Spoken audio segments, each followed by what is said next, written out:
Welcome everybody to the Social Dig, the greatest underrated show on the World Wide Web. I am your host, Mr. Rob G.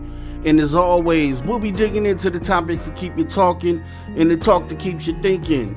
So come on in, kick your feet up, get comfortable, pour a nice cold beverage, and get ready to join the conversation. It is Friday, so this is our Friday night live show. TGIF for everybody who had a long week. You made it. It's the end of the week. Kick your feet up, relax. What's your plans for the weekend? Leave it in the chat. We got a good show today. We're going to talk about some things. We're going to talk about the potential ET species that visit this planet. You know, there's a lot of people who go out and end up having experiences. Like, I've never had a direct contact experience, but there are a lot of people out there who have. And they have described different types of beings in different scenarios. So sometimes it's the Greys, but it's not always the Greys. So what we're going to do today is we're going to end up looking at the different type of species that have been reported throughout the history of ufology, the known recorded history of ufology. Now, obviously, as we look back, we have historical reportings in the pictographs and the geoglyphs that we see that depict what look like what can only be described as some sort of extraterrestrial beings. Definitely not human if you ask me. So with that being said, experiencers, if you're out there, it'll be great to have you guys chime in. We're going to look at some things and hopefully it doesn't trigger anyone, because I know some of these experiences from what I've heard from experiencers is it can be a triggering thing, but then there's some that had experiences that say it's love and light and it was the best thing ever and they'd welcome this thing back again. What we do know is that we have these crafts out here in the skies. We know based on some certain experiences that things have gotten out of these craft, right? So we know for a fact that things have walked this earth. Now we have some videos and things we're going to look at as well that I've shown you before, but these are things that I think are really going to solidify the fact that we are potentially dealing with an extraterrestrial presence walking this earth. So with that being said, let me go ahead and take a look into the chat. We got a few chat members in here. We got Derek Galloway, get to the chopper, Rob G. Everybody down. Let me get that up on the screen here. Get to the chopper. That's funny. We got Stacy in the building. Awesome topic, Rob G. Looking forward to seeing what you have to say. Gonna catch it later, most likely after the live. Best wishes. So your team rewatch today, Stacy. That's right. So you can line it up, get your popcorn later on, relax, and it should be a good show for sure. We got Ruth Kleber. Hey, Rob G, nice to see you back. Thank you so much. I'm so glad to be back. And, we had a great show on Wednesday, and I think this is going to be an even better show. Bryce's Folly. What up, Rob G, in the chat? Got to say what's up to Long Island Bigfoot, my guy out there, man. Totally love this dude right here, man. He's just a cool dude, man. He's going to be on the show. If he agrees, we're going to have him on for sure. Brown Dwarf in the building. Good evening, Robin chat. Glad to see you here. And we got my guy, Dogface, representing. I didn't give you guys the whistle, but I'm going to go ahead. We're going to end up doing that. So I appreciate you coming through, Dogface. Yeah, we're going to get this thing going on, man. We're going to kind of kick back. I mean, it's Friday, right? So who's in a rush? This is the end of the week, hopefully for most of you, and we're going to get into some great topics here. Long Island Bigfoot, he's always ready. Just name the time. I definitely will. I'll send it through Cashew, so we don't have to put your email address on blast here, and then we'll set it up. So that's it. That's exciting. Long Island Bigfoot coming soon here to the Social Dig. And obviously my guy David Devine broadcasted. All those guys are great guys, and they're going to be here. We're going to have, I'm trying to shape a show for the conversation, but it's going to end up being great. Those guys are just naturals at what it is that they do. So totally excited about it. And looks like I have some something in the building that I don't want to see here. So we're gonna go ahead. There it is right there. So I'm gonna have to kill it. So with that being said, let's go ahead and jump into the news, because we have some good stuff here. We have actually the Arrow, just like you heard, Arrow actually has a new website. So we're going to go ahead and jump into that. We're going to look at a video, and then I'm going to destroy this fly that's in the studio here. So let's go ahead and jump into our disclosure news.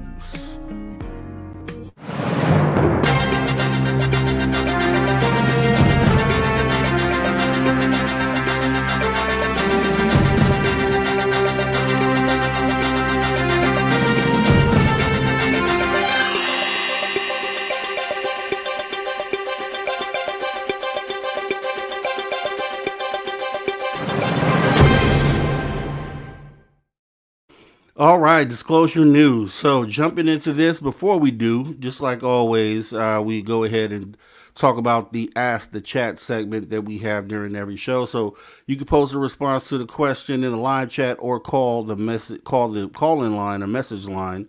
The number is 856-843-3444, or that's 856-THE-DIG. And you'll hear the prompt later on in the show. Actually, this is what it sounds like. So anytime you hear this, Ask the Chat, that means we would love to have some interaction from the audience. So we're going to go ahead and have some fun today. Let's go ahead and look at the first story. All right, so we have the UFO office new leadership. So when I heard that, I was like, oh, great. Kirkpatrick might be out of here so we could look at, but it didn't turn out to be that. So, and then also we have a video. Black Vault actually put out a video earlier today. It's just pretty much an edited briefing from the DOD. So we're going to go ahead and take a look at that, because it all ties into what it is that we're going to be talking about here in the news. So actually, I think what I'll do, because I have a news story that also covers this, but we'll play the video first. That way we can get what we get from that, and then I'll go ahead and jump into the actual article. So let's go ahead and take a look at that.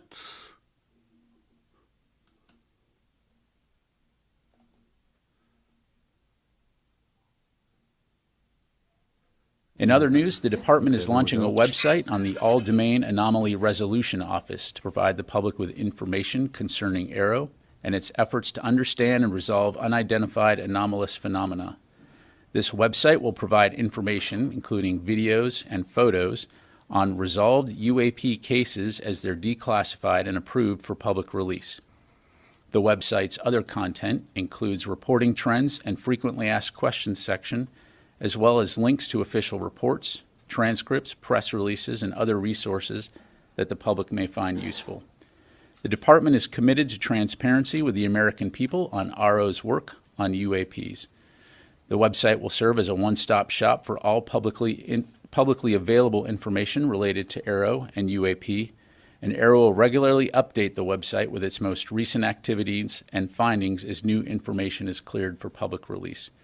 You can see Arrow's new website at www.aaro.mil. Let me go to Liz here. On the UAP website that was released and announced today, how can you ensure that the reported sightings are legitimate and real? How will that be investigated? Can you talk about that process to make sure, people don't put in jokes?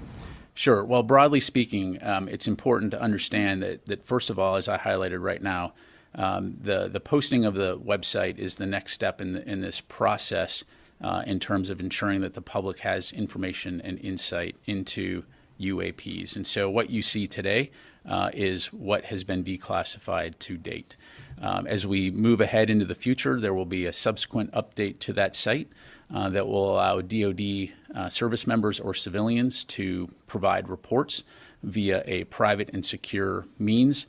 And again, that's a critical aspect of this, is ensuring that information can be received in a way in which it will be properly handled to ensure, again, privacy, both from a statutory and a regulatory standpoint, but then also to ensure that that website and the information there is secure.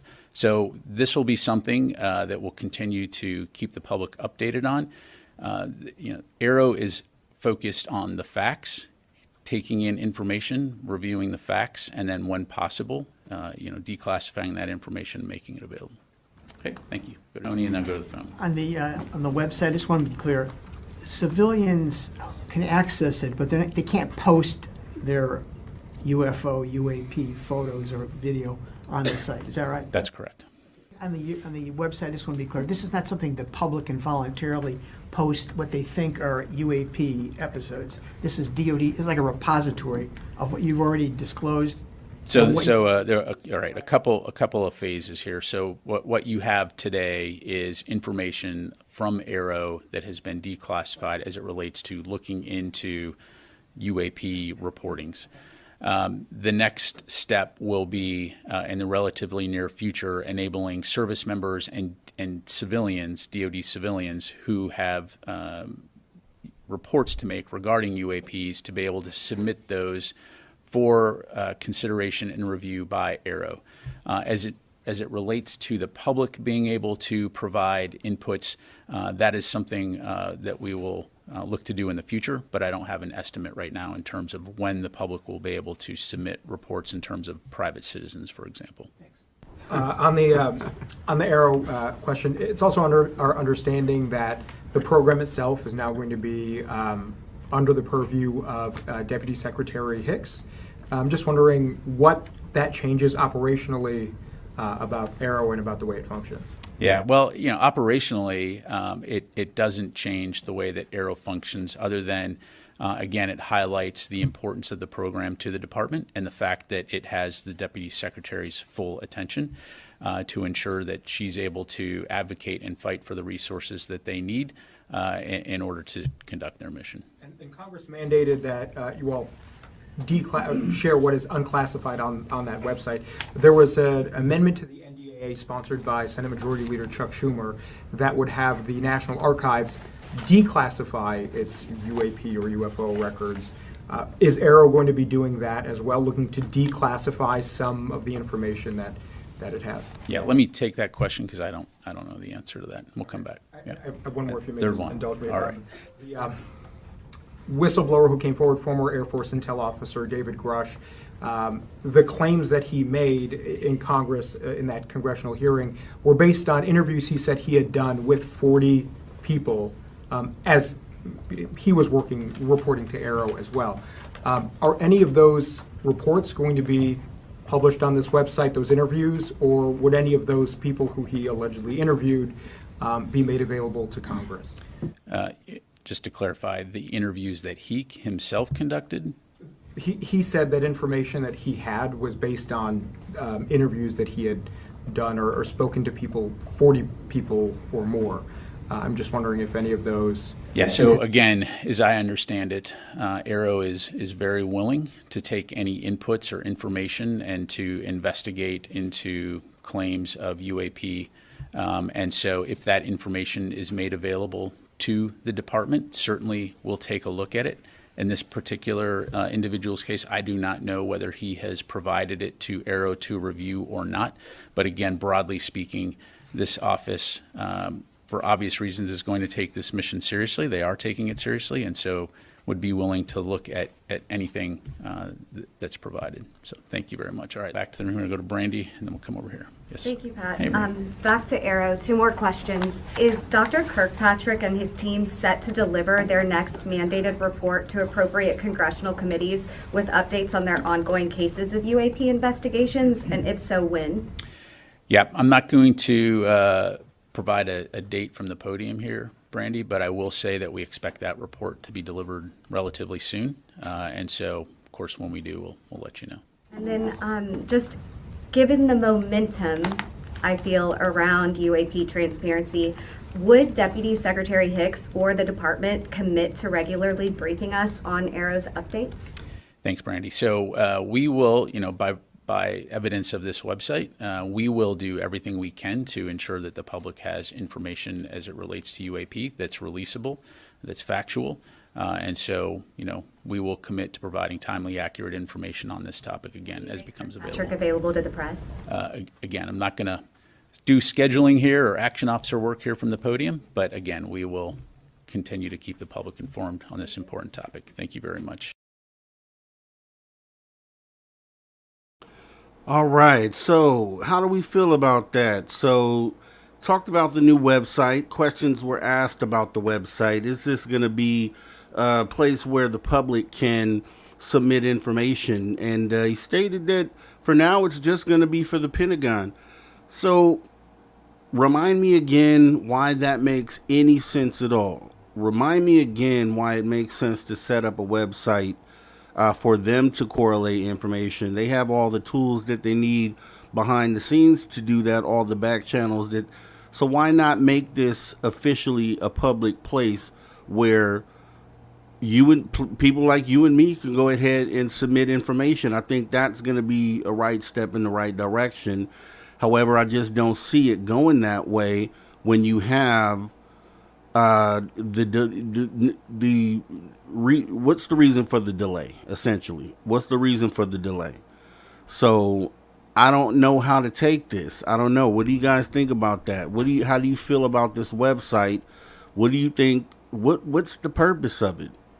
I don't get it. I don't get it. I thought when I first heard it, I thought it was a good thing until I watched the briefing and then found out that it wasn't going to be public. So I just asked myself, well, what's really the point then? What's the point of this site? And actually, we had a few people come in here I want to definitely recognize here. So Terry Hall, thanks for coming in the building. Let's see who else we got here. I know I saw a couple people come in during this here. We had Lulu Bell. Thanks for coming in, Lulu Bell. Let's see. Okay, I think those were the two new people we had come in. But yeah, I mean, so with that being said, the website makes sense, but it doesn't make sense for them setting it up for the reason that he just sat there and outlined. So that didn't make a lot of sense to me, and I'm pretty sure a lot of you feel the same way. Now, along with the website being set up, though, there was a change in leadership at Arrow, or as far as who Arrow was reporting to. So when I heard that, obviously the first thing you think of is, okay, either Kirkpatrick has stepped down or someone's been moved in to replace Kirkpatrick. That's wishful thinking, though, guys, because it turns out that it's going to be reported, the Arrow will be reporting to Kathleen Hicks. There was an article, actually, that outlined this, and I kind of want to go over that, because, obviously, you could take it with a grain of salt, but at the same time, it's still an important development in what it is.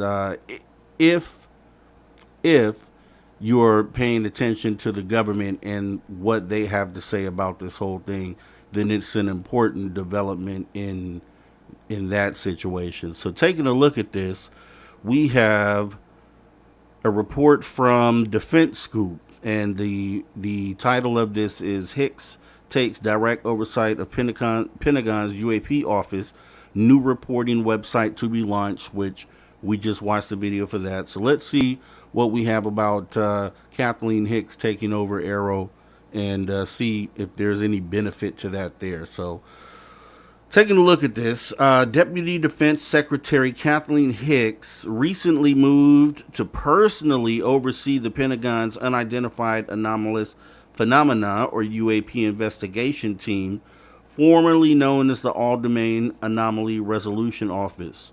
Defense Scoop has exclusively learned, and a new website will be launched where incidents can be reported. Hicks now holds regular meetings with Arrow's inaugural director, Sean Kirkpatrick, who she's also repositioned to report directly to her. The Pentagon's second in charge took action late last month, partly to help speed up Arrow's development and launch of congressionally mandated public website where the organization will be expected to disclose its unclassified work and findings and offer a secure mechanism via which users can submit their own reports of possible UAP observances. In separate discussions over the last week, Hicks and Pentagon spokesperson Eric Pahone briefed Defense Scoop on new details regarding the Deputy Secretary's near-term vision for Arrow and the latest status of the new website and reporting mechanism ahead of an official announcement from the Defense Department expected on Thursday. I believe the transparency is a critical component of Arrow's work, and I am committed to sharing Arrow's discoveries with Congress and the public, consistent with our responsibility to protect critical national defense and intelligence capabilities, Hicks told Defense Scoop. Mysterious, seemingly unexplainable flying objects have long perplexed humans all over the world. For decades, they have been referred to as UFOs, but recently the U.S. government began using the UAP moniker to account for what appear to be craft that can travel underwater or transition between space and Earth's atmosphere or other domains. The latest surge of interest and pressure from the American public and Congress started really mounting in the last 5 or so years in response to multiple verified videos showing U.S. military pilots' interactions with baffling objects, often around key national security installations. Hicks formally established Arrow via an official memorandum last year after lawmakers mandated its creation in the fiscal 2022 National Defense Authorization Act. The UAP mission is not easy, and Arrow's mission to minimize technical and intelligent surprise by synchronizing scientific intelligence and operational detection, identification, attribution, and mitigation of UAP objects of national security issues is being orchestrated by a small but growing team, Hicks explained. Arrow is not yet at full operational capability, and I look forward to Arrow achieving that in fiscal year 2024. To meet its directions from Congress and led by inaugural Director Sean Kirkpatrick, Arrow officials must disseminate a series of reviews about the organization's expanding portfolio of UAP investigations and sightings that Defense Department and intelligence community personnel catalog. Kirkpatrick testified at a Senate Armed Services Subcommittee hearing in April that, at the time, Arrow was diving deep into more than 650 cases of reported incidents. Not long after that event, in July, the House Oversight Committee held a separate hearing on UAP transparency, which was notably well attended, where 3 former U.S. defense officials each testified under oath that they believe UAP pose an existential threat to national security during the briefing. All witnesses suggested, and one blatantly stated, that Arrow has not met its responsibility to seriously engage with potential observers and that DoD needed better reporting and response mechanisms. During both Kirkpatrick's and the whistleblowers' hearings, a visible point of contention that came up was associated with Arrow's seemingly delayed delivery of the fiscal 2023 NDAA mandated website and UAP reporting mechanism. The legislation set a June deadline for online portal to be supplied by the office. Kirkpatrick told lawmakers at the review hearing in April that his team submitted the first version of that before Christmas, but he was still waiting on input from superiors at the time. At the transparency hearing July 26, witnesses urged lawmakers to hold Arrow accountable and ensure it was on track to implement the required reporting mechanism for UAP observers to access information and share their personal accounts to inform DoD. Defense Scoop viewed a timeline in an unofficial memo that allegedly records all the major steps Arrow previously pursued aligned with the website's development up until July 31st, the same date that Hicks convened stakeholders to discuss Arrow's website and formally directed DoD to provide that office with any administrative and technical support needed to build and launch the online portal successfully. Hicks was not provided with the website materials until late July, which is when she got involved and took personal oversight over the project. According to the timeline, last fall, Arrow began planning to generate and launch a public-facing website and reporting mechanism at the recommendation of its senior technical advisory group and in anticipation of the fiscal 2023 NDAA requirement. That November, the office submitted a package to the Undersecretary of Defense for Intelligence and Security, Ronald Moultrie, and requested formal approval to begin developing a website and the, quote, Phase 2 secure reporting mechanism. The timeline notes that the, quote, Phase 1 reporting mechanism is the email address that individuals who have spoken to members of Congress currently use to report information to Arrow. Phase 3, which has not yet been approved, is the NDAA mandated mechanism for Arrow to receive reports from the public. Between November 2022 and April 2023, that submitted package moved back and forth between the INS front office and Arrow at least every other week. At Moultrie's request, Arrow regularly responded to questions, made edits, and re-coordinated the memo. And Kirkpatrick also had several in-person meetings with the Undersecretary. In May, not long after Kirkpatrick testified about the product being under review, Moultrie approved Arrow's staff package authorizing the office to provide members of Congress with an email address that individuals can use to contact Arrow and to coordinate a package authorizing the launch of the website and the Phase 2 reporting mechanism. A decision on the Phase 3 mechanism was deferred until a later date. Following Moultrie's approval, Arrow worked with its IT contractor to refine a prototype website according to the timeline. That month, the joint staff also separately published a Genedman message on unidentified anomalous phenomenon reporting and material disposition that offers guidance to the military services and commands about reporting UAP worldwide using a standard reporting template. The template is a result of work Arrow has pursued with military leaders to improve and standardize reporting procedures across the force since its inception.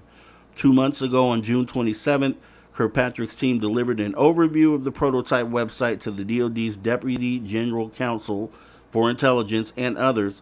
During that briefing, the Intel lawyers identified several privacy and records management requirements that Arrow needed to address before releasing the secure reporting mechanism portion.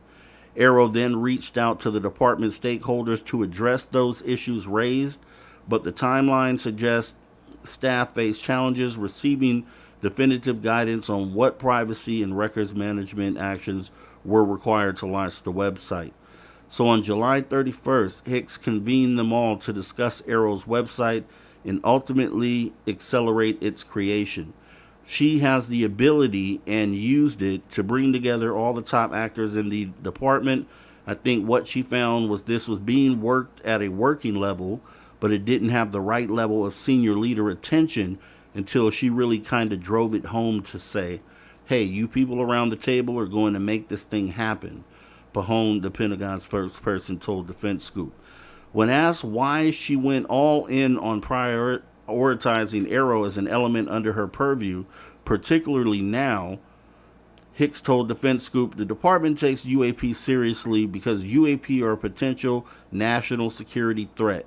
They also pose safety risks and potentially endanger our personnel, our equipment and bases, and the security of our operations. DoD is focusing through Arrow to better understand UAP and improve our capabilities to detect, collect, analyze, and eventually resolve UAP to prevent strategic surprise from and protect our forces, our operations, and our nation. The new website. On Thursday, the Pentagon is expected to announce the Arrow is set to launch its informational website that compiles details around its ongoing operations to make sense of UAP. The site will host readily accessible, regularly updated information for the public about Arrow's activities, and Kirkpatrick's growing team will post information, photos, videos, and other media of UAP cases as they are declassified and approved for public release. Other content will include reporting trends and frequently asked questions section, as well as links to official reports, transcripts, press releases, and other resources that Arrow thinks the public may find useful. Quote, in the near future, the authorized reporting mechanism consistent with Section 1673 of Fiscal 2023 NDAA will reside on the website as well. Arrow's intent is for this website to be a one-stop shop on Arrow and UAP, and we look forward to continuing to refine the website to provide the most transparency possible regarding Arrow's work and findings. He confirmed that Arrow has established a multi-phase approach to developing the authorized secure reporting mechanism. That secure resource is projected to be launched in late October of this year. Arrow will initially only be accepting reports from current or former U.S. government employees, service members or contractors with direct knowledge of federal programs or activities dating back to 1945. The process for submitting these reports via the Arrow website is going through a significant security review to ensure that we protect both the privacy of the participants and the security of the site. Arrow and the department recognize that members of the general public also desire to make UAP reports, and this capability will be established in the next phase of the website development in the coming months. The office will engage closely with and through the department's Chief Information Office and Defense Media Activity to ensure the upkeep of this portal. Quote, while no one can guarantee a website cannot be hacked, Arrow has been working with experts across DoD to ensure that this website meets the highest levels of government security standards. For example, Arrow rigorously tested the site for vulnerabilities and will be hosting it on the .mil domain. Broadly, department officials acknowledge that there have been some delays to launch the website and the reporting hub, he added, but emphasized that the holdups resulted from work to ensure that they comply with the DoD standards for security and the public release of information, and to verify that the website meets the statutory, regulatory, and technical standards for government websites. Despite the challenges and bureaucratic hurdles so far, Hicks told Defense Scoop that she and the other DoD leaders are confident in the process that Arrow is putting into place to receive reports and protect the information that is provided, as well as the DoD CIO's efforts to ensure the integrity of the website. Key to these efforts is Arrow's work with the military services and organizations across DoD, including DoD CIO, to ensure that our most sensitive work is secure and continues to provide the department with the technological edge we require to deter conflict and ensure success. Interview Arrow has taken significant steps this year to build a pathway towards establishing transparency and trust, quote, with the American public, members of Congress, and our own DoD and intelligence community employees on UAP. And the website's Unveiling is the latest demonstration of that. Arrow is also working to standardize and destigmatize reporting on UAP and to thoroughly analyze both reports of both current and historical events. We still have a long way to go, but have charged Arrow to aggressively pursue efforts to make its finding as widely available as possible to Congress and whenever possible the public, Hicks added. In response to questions regarding how concerned she is that some of these reported UAP encounters could be advanced platforms owned by the U.S. adversary like China or Russia, Hicks said that the DoD is, quote, always concerned about the potential threats of new advanced technology being used by our adversaries. That's why the department takes UAP seriously.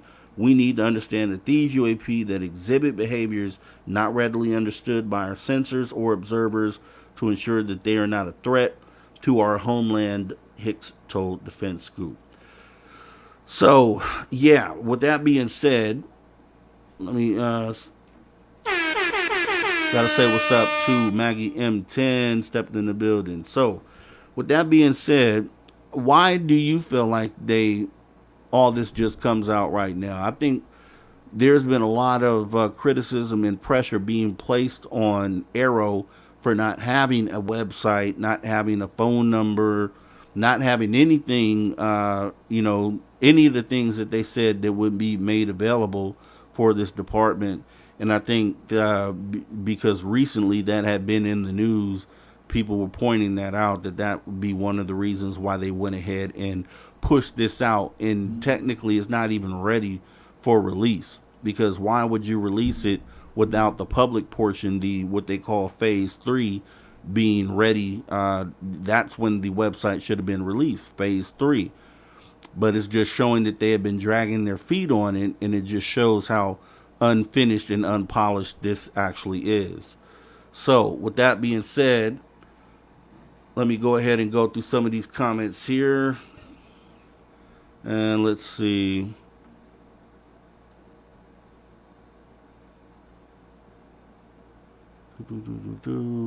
Okay.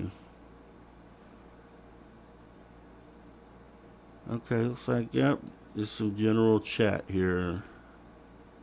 Okay, great. So with that being said, we're going to go ahead and jump into... We're going to go ahead and jump out of the news and jump into our main topic of the show today. So, let me see here. Actually, let's do the Ask the Chat. Ask the Chat. So on the Ask the Chat question, do you think the Arrow new website benefits the public? Like, do you see any of the benefit there? So you can go ahead and answer that. And while you do that, we'll go ahead and jump out of the news and get into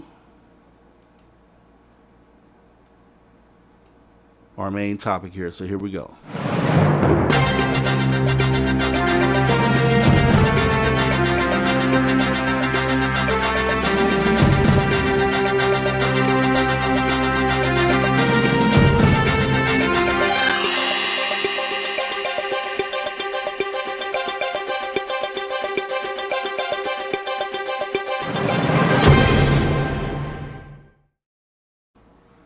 All right, so we're going to be jumping into our main topic of the show today, which is aliens that visit Earth.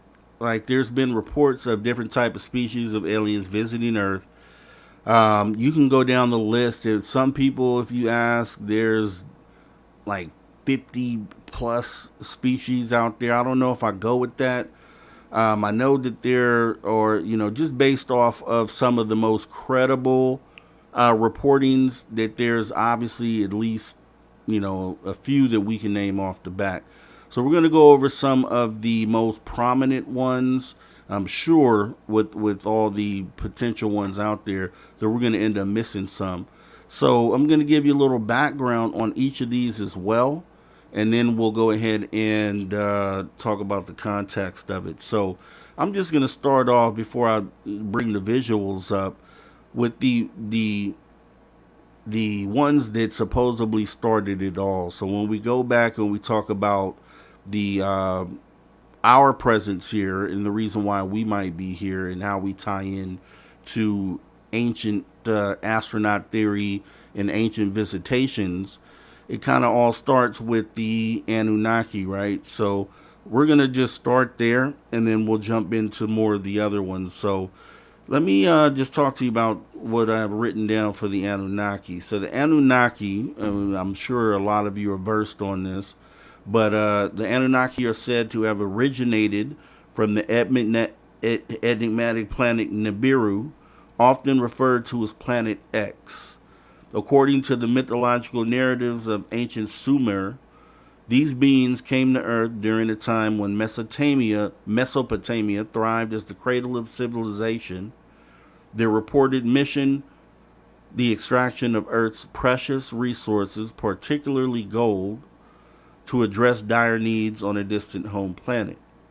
The Anunnaki's arrival on Earth is tied into the narrative of their need for gold to sustain their planet's atmosphere.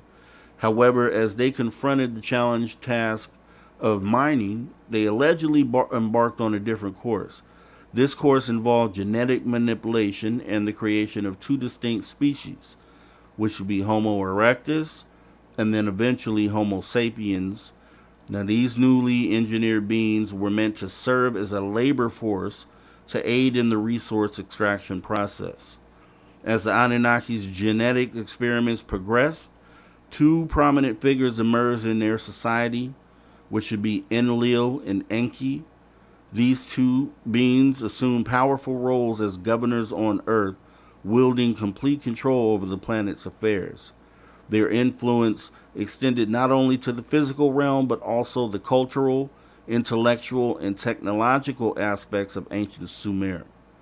In exchange for their labor and offerings, often referred to as quote, gifts of God, the ancient Sumerians received invaluable knowledge and training from the Anunnaki.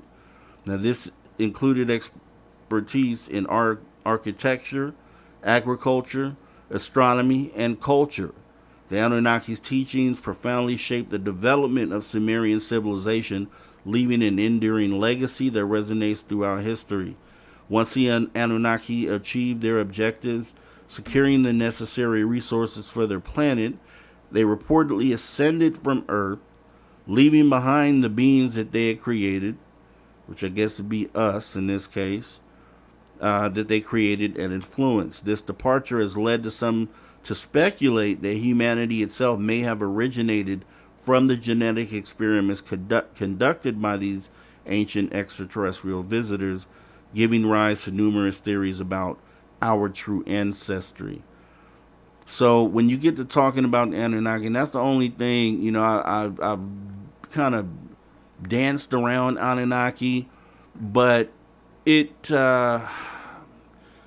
when you talk about, and it could be a very true story. We know they have the tablets that they had actually discovered, and these are the writings of the tablets. So we definitely know that that's the tablets are a real thing. But you know, you kind of directly in I don't have a problem with this, but for a lot of people they might. This directly conflicts with some religious beliefs out there, and that's kind of why we don't dip into religion. But then technically, when you talk about Anunnaki and the potential influence or impact, or even the direct impact on us as humanity, that it contradicts a lot of those things. But we're going to still talk about it because I think it's still important, especially if the story ends up being true. There's a lot of stories on different versions on how we originated on this planet, and obviously you're just open to go with the one that you believe or what suits you best. I don't really have, you know, it's a touchy thing right there. So with that being said, let's see here. Were any of the mythological gods real? Right. And that's the thing. I mean, I'll just say this. So when I look at the Bible and things like that, you know, I think that it is something that you probably shouldn't take literally.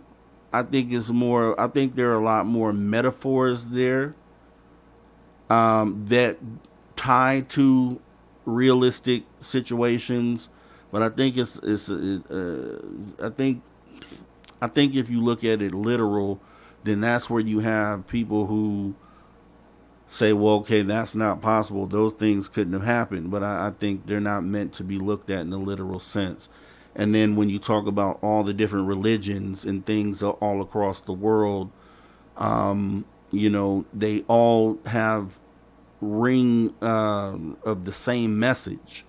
So a lot of the things intertwine. So I think that, you know, and that's why you don't get into religion, because someone that believes in this is going to say their religion is right versus someone who believes in that. But I think it's getting trapped on that level of who's right, who's wrong. I think it's the overall message, and I think that includes with the Anunnaki story. I think it's you know, something that you could look at along with other religions, and then just take the overall message, if you're thinking metaphorically, of how this all started. You know what I mean? And I think if you take that sort of approach to it, then you get the most out of what the message is. So I hope you're understanding me on that. dancing around religion. I don't want to offend anyone. I consider myself not necessarily a religious person, but I do believe that there is a higher power that has definitely created this. So, however you take that. But looking in the chat here, let's see. Yeah. So, I think Chris Rock and Dogma said it best. I think it's better to have an idea. You can change an idea. Changing a belief is trickier, right? It's exactly right. Now, I don't even like to use the word believe, truthfully, for that very reason. Because as soon as you say believe, then, the credibility, your bias goes out the window when you're speaking to someone else. So they look at you and say, okay, you can't have an unbiased opinion because you have a belief system. And that's why I don't like to approach any of this that way. But let's see. Magneticus, I built a lot of contraptions according to information in Bibles. Okay. And in the blueprints are definitely there. I'd say the blueprint to life and to being the best type of human that you could be is definitely there. But as far as like the literal things, and without going over actual stories in the Bible, I think it's more of a just a more of a general metaphorical thing, to be looked at. So let's see.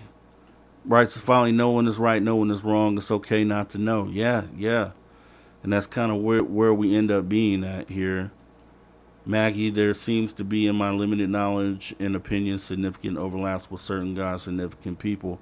And that's the thing that I see. I see that they do overlap, but I just don't see how one could have the ability to subscribe to one particular thing, because I think it's really telling the overall story. I think you take all the stories combined and then you put them together, and then I think you have something there. So let's see. Numbers never lie. Bryce of Folly, yep. Let's see. You got a tiptoe on religion. Yeah, you really do. I want to believe just like Fox Mulder in the X-Files. LOL, me too.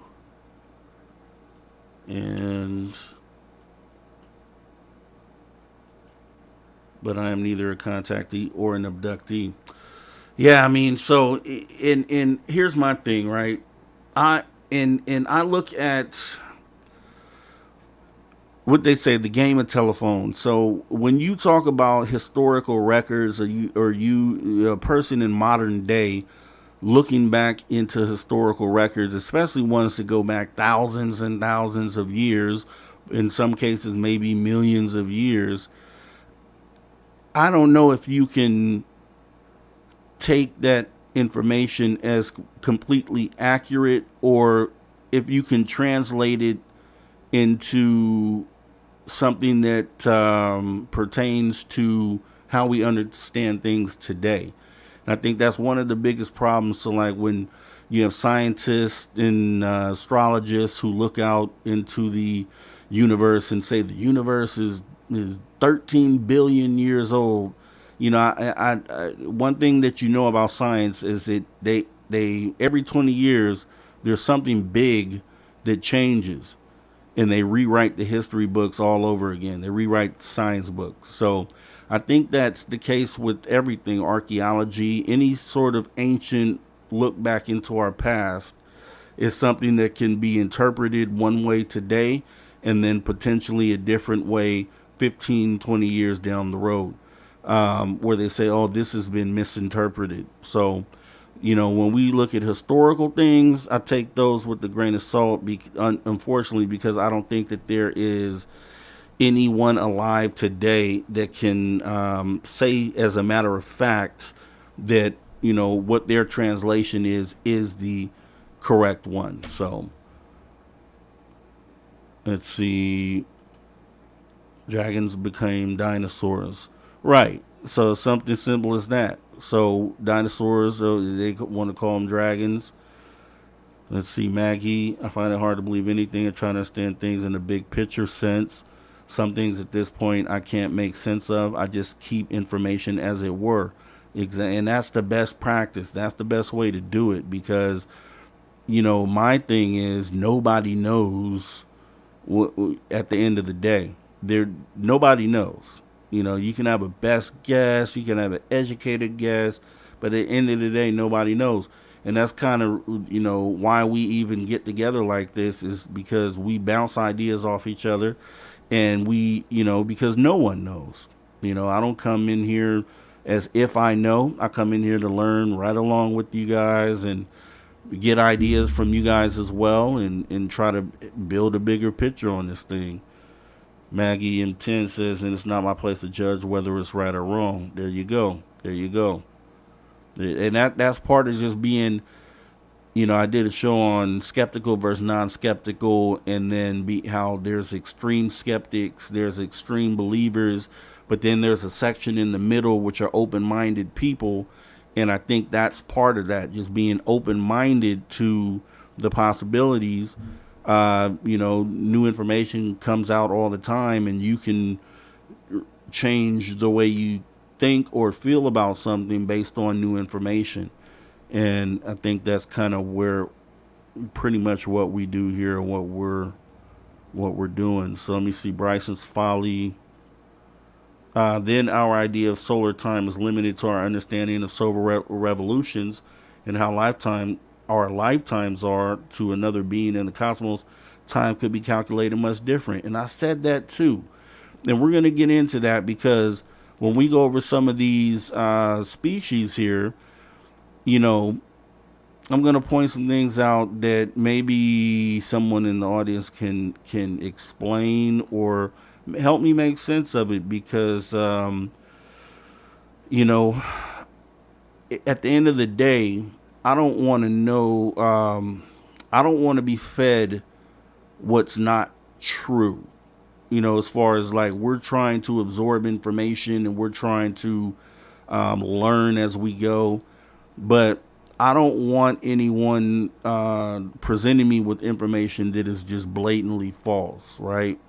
So when I hear certain things about certain interactions with some of these beings, and then some of the details that these people give in regards to that, have you asking questions like, well, how is it that you know that?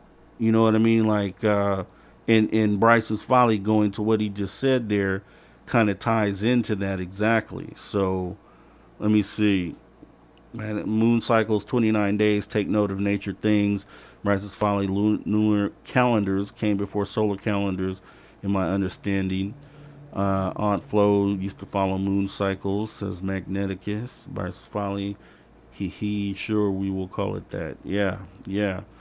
So we're going to get into the next species here. And this is going to be the insectoids, right? So they say that there's these insectoids out there. Has anyone in the audience had any experience or any encounters with these type of beings? Anyone that can give any insight on these type of beings? Because I haven't had any contact. Now, I've had a UFO experience, which we showed on an earlier show, which is pretty epic. But I didn't see who was inside to be able to tell you or verify that they have these things out there. The thing that and we'll just talk about these real quick and then kind of go over what I think. But let me go ahead and talk about the insectoids for a moment here. So with the insectoids, one of the most striking aspects of encounters with insectoid beings is their apparent role as overseers or supervisors during abduction procedures. Whether these encounters involve medical examinations, interactions with hybrid human ET offspring, or even sexual instruction, the presence of insectoid beings is a recurring theme. This observation suggests that these entities may occupy a significant position within the hierarchy of extraterrestrial civilizations that interact with Earth. So, in regards to abductions by insectoids, the experiences often begin during childhood, and many individuals who report these encounters describe the involvement of insectoid beings. These beings are said to oversee various aspects of the experiences, which range from seemingly benevolent interactions to more perplexing and unsettling encounters. The presence of insectoid beings during such crucial moments in an abductee experiencer's lives has fueled the speculation about their intentions and their role in humanity's contact. In many abduction accounts, there is consistent presence of a mantis or insectoid being directing and observing other entities involved in the experiences. This observation raises intriguing questions about their hierarchy and the dynamics within the realm of extraterrestrial encounters. Why do insectoid beings appear to hold such a supervisory role in these interactions? What knowledge or goals do they seek to achieve through their involvement in human affairs? Over time, an abductee experiencer have consciously recalled memories of their encounters with insectoid beings as a wealth of information has been gleaned about these entities. Reports include descriptions of medical procedures, scientific examinations, and the study of human subjects. In some cases, abductees claim to have shown or accidentally remembered aspects of advanced extraterrestrial technology, shedding light on the technological capabilities of these beings. Another intriguing aspect of insectoid encounters is the notion of species of observation while humans sleep. Some abductees report being observed by these beings through windows or doorways during their sleep. This raises questions about the extent of their interest in humanity and the purpose behind such passive behaviors. So, yeah, I mean, the stories I've heard about insectoids have never been benevolent. They've usually always been some sort of malevolent experience where they were being poked and prodded and things of that nature. So the thing that I would wonder, and when I look at mantis beings, is obviously we have praying mantis right here on Earth, which are insects, normal everyday insects to us. So are we looking at something in relation to those? Like, do these, on some level, does this tie into that? Or because this is something that we see on Earth, is it potentially something that's created by the mind, as far as what it is that we're seeing, right? Like, are we, not necessarily hallucinating, but are we not seeing whatever these things are in their true form, and we're seeing them as things that we may fear, or things that we look at as creepy, sort of things. I don't know, because what would be the chances that a being from another planet would come here and look like one of the insects that we have, that's pretty normal and natural to this planet? That is one of the questions that I end up having when it comes to mantis beings. Now, do I believe that there are insectoids? Yeah, I do, because there's so many different possibilities of, with all the planets out there, there's so many different chances for different types of life to develop.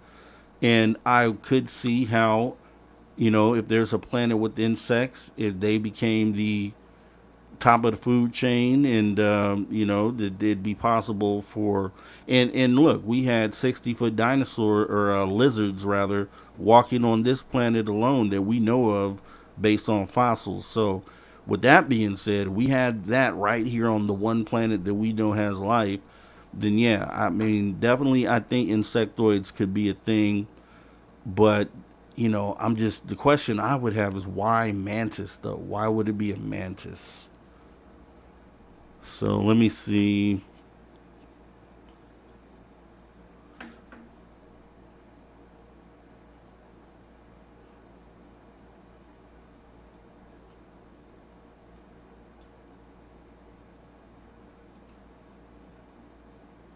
Yeah, see, large eyes, pincher like palps, folding arms or forelegs, basically a large mantis creature.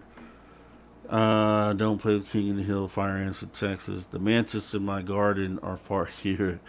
The nose insectoids, yeah, insectoids, yeah, I agree with you, Maggie.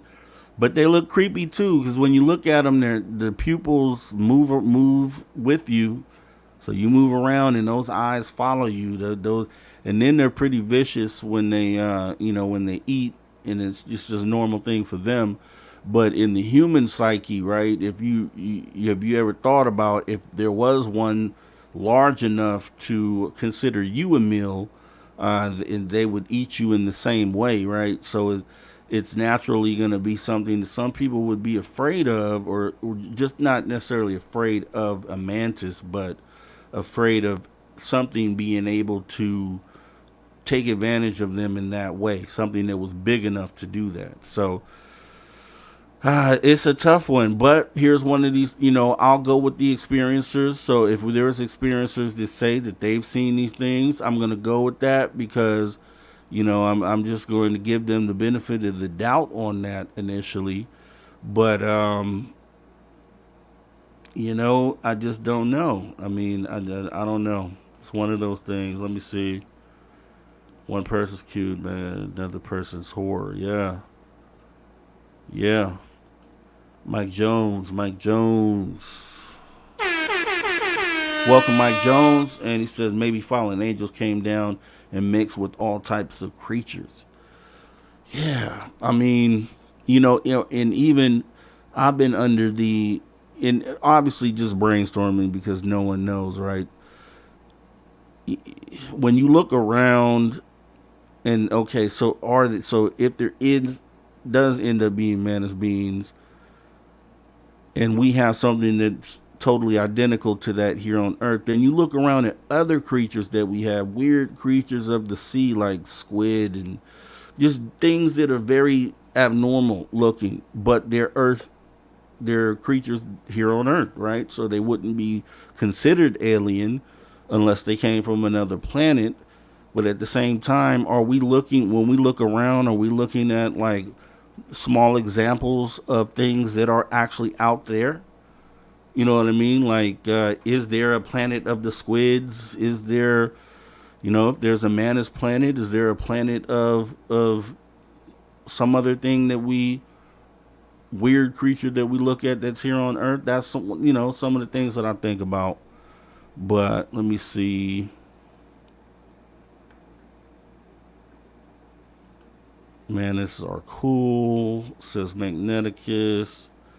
How the beautiful people doing tonight? Let's see, Mike Jones. Some angels, if described, the biblical texts are not human-like at all. Yeah, I saw that. Some of the angels, the pictures were kind of freaky, actually. Let's see. Tilt your head like they do. That's funny. Let's see. Don't want to be a male mantis, that's for sure. Right, exactly. Let's see. Social Dig is the place. Thank you very much, Mike Jones. Cashew, welcome, Cashew. Let's see. Mike Jones says the 200 watchers left their place and mixed with everything. Angels come from space. Yeah, that would make sense, like I stated earlier, with all those things, all these different weird creatures that we have around us. Did they all evolve here, or were they brought here at some point, and now we have this collective of things that we consider things that have been here the whole time. Okay, yeah, so that's insectoids. Creepy. One of the ones that I don't know if I could give this one the benefit of the doubt. I don't think I could walk up and shake this guy's hand. I would instantly think that this was going to be a malevolent experience, and maybe I'm wrong for that. Maybe all it wants to do is give me a hug. But I guess that might be one that I won't ever know, right? So Getting to the next one here, it's another one that's widely reported, which would be these reptilian guys, right? So I've heard all sorts of stories about these guys, but let me go ahead and read you what I have on these, and then we'll go ahead and discuss the reptilian guys here. So with the reptilians, as their name implies, are often portrayed as beings that share an uncanny resemblance to lizards. This lizard-like visage is a consistent theme in accounts put forth by conspiracy theorists and individuals who assert having had contact with them. These beings are commonly depicted as possessing a high level of intellect, marking them as formidable and mysterious figures within the realm of alleged extraterrestrial encounters. One of the more enduring claims surrounding the reptilians centers on their supposed habitation of subterranean bases. Notably, rumors have swirled that they have taken control of a U.S. military underground facility near Dulce, New Mexico. Such speculations contribute to the aura of intrigue around, surrounding their activities on Earth. Additionally, narratives often assert that reptilians wield influence over other alien races. Some theories go so far as to claim that they are the master strategists behind a galactic agenda for domination, suggesting that they are at the helm, directing the actions of other extraterrestrial entities. Among these, the gray aliens are particularly highlighted, said to exercise a degree of control over humanity. Now, the reptilians, the myth revolves around their alleged manipulation of human emotions. Abductees reported experiences in which reptilians engage in psychic communication and appear to intentionally tamper with human emotions, often with the aim of provoking fear and drama. Some hypotheses suggest that these beings draw nourishment from the emotional energy generated by traumatic experiences, implying a darker motive behind their actions. The notion that reptilians have the capacity to implant screen memories in their subjects, fabricating false scenarios to obscure the occurrence of abductions, adds complexity to the mythology. Additionally, there are claims that reptilians possess the ability to access the human dreamscape, potentially launching attacks on individuals in the realm of astral plane, where the line between reality and dreams become blurred. Perhaps one of the most astonishing elements of the reptilian narrative revolves around their reputed mastery of shape-shifting. According to some accounts, these beings have the capability to assume human form, allowing them to seamlessly integrate into human society. This ability to blend in raises questions about the extent of their influence and the challenges in identifying their true nature. So with the reptilians, anyone had any encounters with the reptilians? Do we have any experiences? See, we bumped shoulders with the insectoids. No hugs. Nope. Let's see. Kung Fu Panda, LOL. Notice martial arts comments the animals. Mike Jones, what would you call a half fallen angel, half goat? Bible calls them satyr. Mike Jones, what if all mythological creatures are really living in the Antarctic? Yeah. That's some of the theories. Words change in different Bibles. Yeah. Interpretations, like we were saying earlier. So you can never, you can never take it to the bank that you understand what was fully being said when it comes to ancient translations, unfortunately. But as long as we have pieces to the puzzle, I think the bigger picture will show itself. Let's see. To think the sun is traveling south. Definitely, like Isaiah 34, the word vampire was replaced with screech owl. Wow. And that's a great example of how that could be misinterpreted. Those are definitely two different things.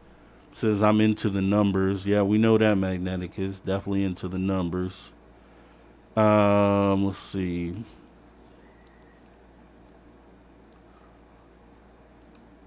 Jeremiah 17:1 sounds like an RCA phonograph. Let's see.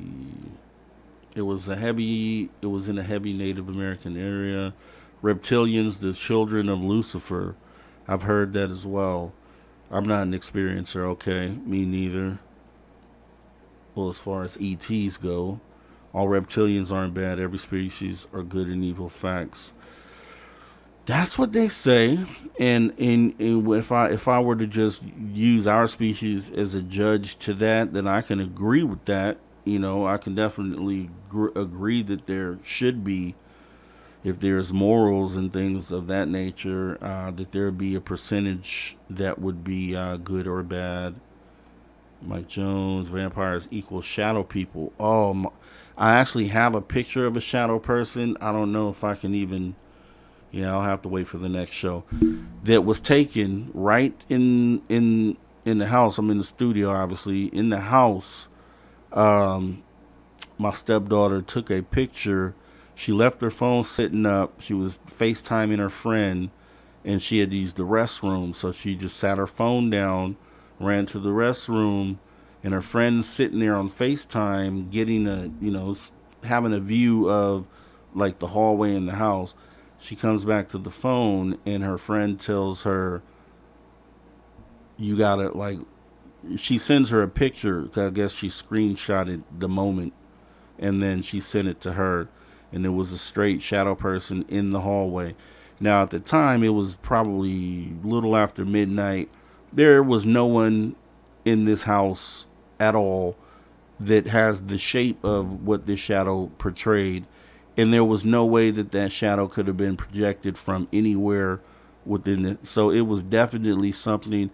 And I had to ask her, I had to make sure your friends aren't pranking you on this, and make sure. And she was really scared, which led me to feel like that this thing was true. But I had to ask her multiple times. I'm like, make sure that you're not being pranked or anything on this. But she swears that it wasn't a prank. And if that's the case, then I have an authentic shadow person that I'm going to show you on an upcoming show here. So, hybrids aren't your friend. They would kill us if allowed. Let's see. I did see a shadow person in a hat, but I'm unclear what they are. And Maggie, then maybe we'll do a show around that. Because, yeah, I've heard the one that I had, it was clearly defined. I mean, it wasn't like a diffused shadow. This had sharp edges to it. Now, did not have a hat on, but I do hear about the shadow people that have hats. I guess they call them the Hat Man or something like that. And they say, and you can look this up on YouTube, but they say the Hat Man is a sign of, like, when the Hat Man is around, he's not there to be friendly. So, I hope you don't see him again, but that's what they, because immediately upon having this experience with the shadow person, I told her, I'm like, hey, this is a real thing. Like, there's something called shadow people, and sometimes they're not good. And so she looked into it. She stayed up that night, all night, researching it, and she just scared herself to death. And then I looked into it a little further because I wasn't too versed on it. I just knew what they were. And they definitely outlined one that has like a fedora hat, like a brim hat, which they call the Hat Man. So I would recommend looking into that one, Maggie.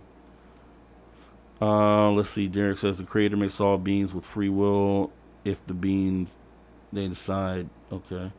Overdose and experience the shadow people face to face. God made beings, no hybrids. The fallen angels fell and won't make it back. Magneticus, isn't there the Book of Shadows?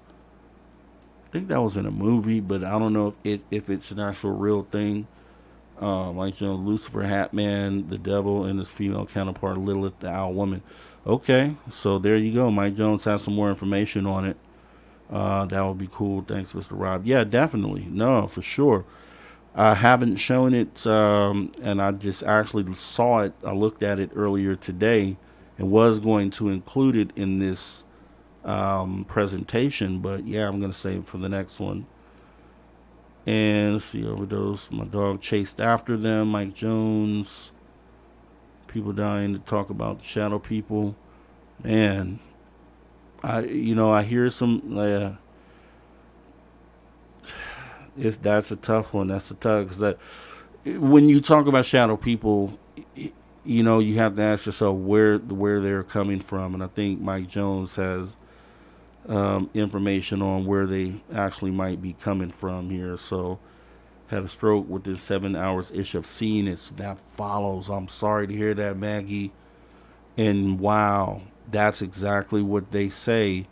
I didn't want to say it like that, but that's exactly what they say, is that there's something that happens usually when one is present. And that's why I was relieved that the one that I saw didn't have a hat. But I'm definitely sorry to hear that you went through that. But it would definitely tie into what they say about the shadows with the hats. Wow, that is insane. Mike Jones, there's a plant that if taken, opens the eyes for 30-45 minutes, see the dead shadows. Olive oil is a powerful protection against the shadow people, and that's good to know. Mike Jones, Magneticus, I lived in a retired funeral home. Wow, couldn't do that. Mike Jones, God sent the angel back into the garden to get the oil of the people. Magneticus, we didn't talk about them. Mike Jones, olive oil is 2 names of God, and God said, touch not my anointed. And then Mike Jones, the one without the hat is, Sid, since she kills babies. And thank God there's no babies here. Jeez, that's deep. Yeah, I'm gonna research that stuff tonight, and we may make Sunday show about that. Man, I bumped the top secret government to another day, so we may do that. Actually, yeah, I think that's what we'll do. So we'll do Sunday show for shadow people for sure, and then the top secret government will push out to like next Friday. All right, ciao. Thanks for coming through. Olive oil is Popeye's girlfriend. That is true. Wow, yes, please do a topic on shadow people. Yeah, for sure, Maggie. We'll do that Sunday 5 p.m. So I'll get my pictures together, and we can go ahead and do that for sure. Mag, I've heard of retirement homes having people come clean the place. La Senora, the Noche is no joke. Hey, ciao. Oil made from olives is good for cutting rocks. Yeah. So yeah, pretty deep. Now let me go ahead and jump to our next ET here, which is the good old Greys, depending on how you look at it, right? So with the Greys, let me go ahead and see what I have on the Greys. With the Greys, within the realm, let's see here. The Greys often associated with the Zeta Reticuli star system emerge. These beings, described as small neo-saurian hominoids, possess a unique blend of characteristics that have captured the fascination of researchers. Though their existence remains subject of debate, the gray aliens have become central figures in the speculative narrative. Greys are commonly depicted as highly intelligent beings, often viewed as the intellectual counterparts of the purported reptilian entities known as the reptilians. According to some theories, while reptilians are portrayed as physical overlords, Greys are intellectually behind the operation and thus occupy a lower ranking within the hierarchy. This distinction adds complexity to the narrative of extraterrestrial presence on Earth. One of the most intriguing aspects of the gray aliens is their reported logical and emotionless nature. These beings are believed to operate based on animal survival and predatory instincts, rendering them emotionally insensitive to humans. Their behavior is often described as driven by a cold, logic-based mindset, which sets them apart from human emotions. A curious claim within the gray alien narrative revolves around their alleged method of sustenance. It is suggested that greys feed off of human and animal vital fluids by applying a special liquid protein formula on their bodies, which is then absorbed through their skin. This alleged feeding process parallels the behaviors of other reptilian entities and adds a sinister undertone to their interactions with humans. One of the most controversial aspects of gray aliens is their purported involvement in abduction stories. Reportedly responsible for a significant portion, around 43%, of all reported abduction experiences, these beings have left an indelible mark on the abduction phenomenon. Abductees frequently recount encounters with greys, describing experiences that range from disturbing to traumatic. The physical characteristics of greys vary within the narrative. They are typically described as small beings ranging from 3.5 to 4.5 feet in height. The skin colors are said to span a spectrum from gray-white to gray-brown, gray-green to gray-blue. These depictions contribute to the distinct imagery associated with the gray aliens. Intriguingly, the gray aliens are also said to feed off of life energy or vital essence of humans, akin to other reptilian species. This belief has led to accounts of individuals who have worked with greys described as implanted and programmed drones, appearing lifeless and emotionless to those who observe them. This alleged energy feeding process further deepens the mystery surrounding these entities.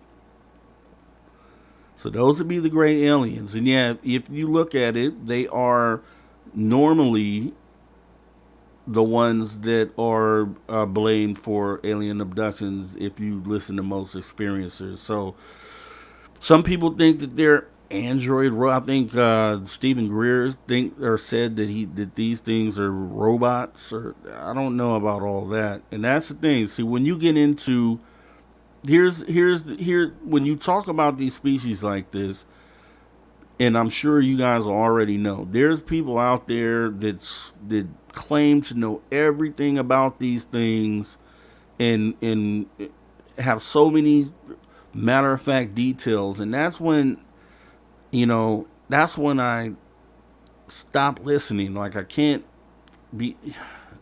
It's a hard one, right? Because you don't want to discount anyone's experience. Every experience is important and valid and should be cataloged and talked about.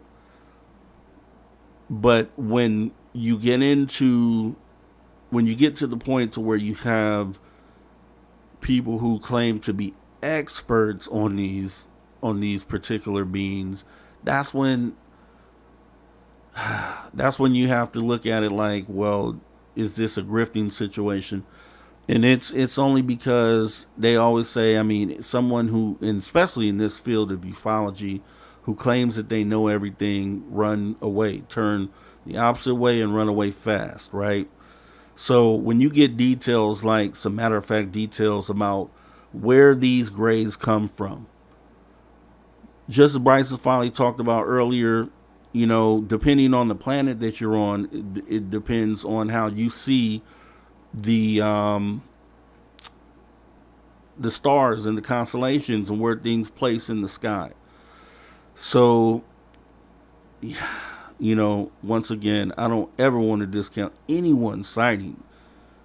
I really don't. But I think when someone can say that this being told me they were from Zeta Reticuli, that bothers me, because these are names that we have created here as humans on Earth. So why would they refer to those places in that are only in certain constellations because you're viewing them from Earth, and then use Earth-based terms to describe where it is that they come from? I think if they were communicating where they came from, they would do it a different way. So, once again, we know that the Greys come here because we have reports, especially in something we'll look at later, ends up being some pretty well-known encounters with spaceships, and then the things that got off of the spaceships, where a lot of people saw what they were, and we get the description of what they call the Greys. But to tell me that they're drones, I just don't know. Let me see here. Mike Jones said, Long Island Bigfoot said, reptilian can be like Rick James, cold-blooded. And we got soul suckers. Let's see.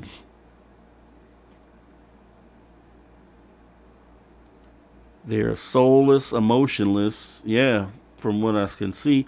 And those are observations, right? So those are things that you could say. During an abduction, I would definitely think that you would be able to observe their actions or interactions to say, yeah, they were emotionless. They didn't reply. They didn't talk. They talked to telepathy or whatever it is that you say there. But when you get into some of the fine, intricate details of their background, their history, and that's where you lose me here. We got the Cryptid Huntress in the building. Let me go and welcome the Cryptid Huntress in the building. That would be Jessica Jones, the Cryptid Huntress. You can find her over on Spaced Out Radio. She is totally awesome and part of the Spaced Out Radio family. And let's see. She said she used to think all aliens come from outer space, and now I question if many come from inner Earth. And that's another thing. Once you start looking at when I used to think of inner Earth, I used to think of and this is obviously a silly way to look at it, but just the shell of the Earth, and then inner Earth being something like a world inside of the Earth, which doesn't make sense to me now that I'm in this field and I look at a lot of the, when I now think of inner Earth, I look at all the cave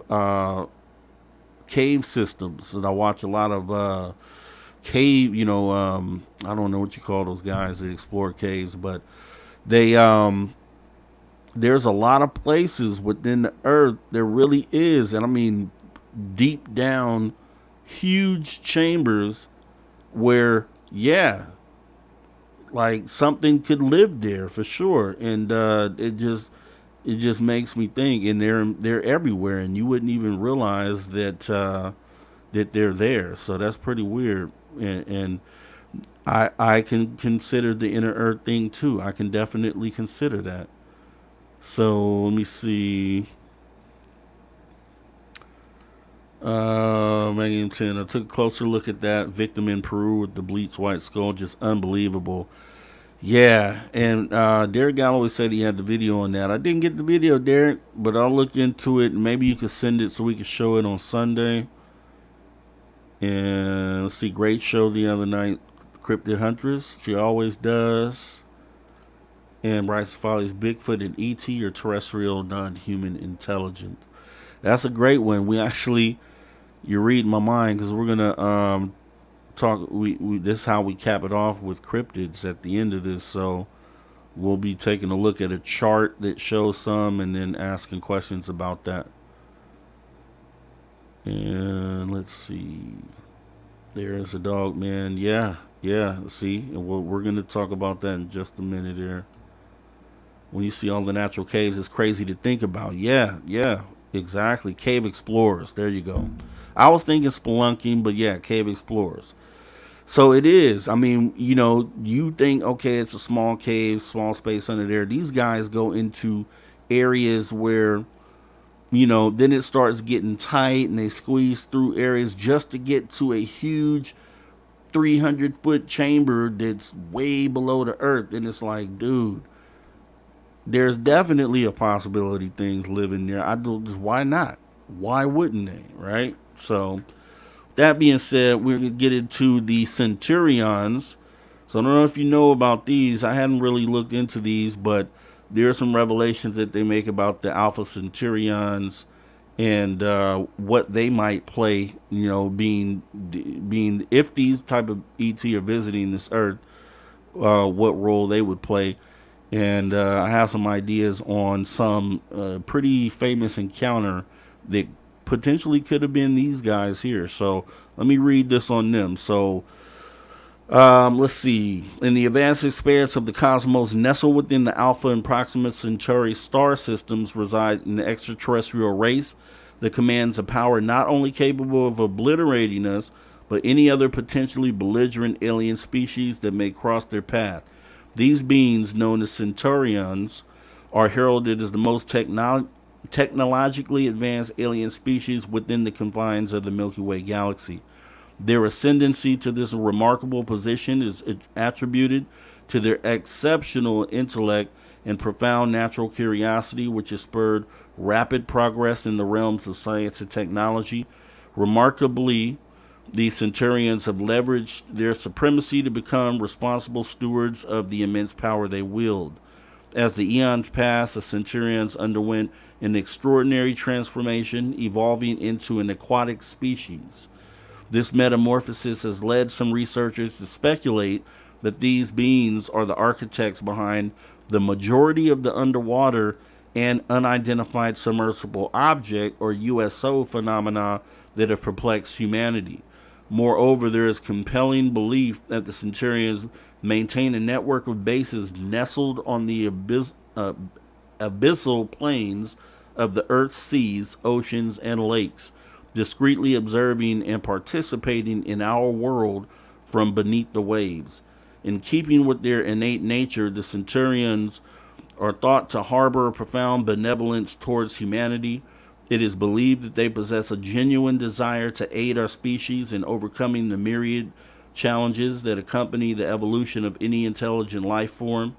Their mode of communication is said to transcend spoken language, relying instead on the profound art of telepathy. The silent yet potent form of interaction is believed to be a subtle but enduring presence, gently guiding us as we navigate the complex landscape of advanced technology. Many researchers say that the Centurions are ardent champions of social justice and human rights, particularly within the context of ethical responsibilities that accompany the development of advanced technologies. Their subtle influence is believed to serve as a guiding light, illuminating the path towards a future where the ethical use of technology prevails.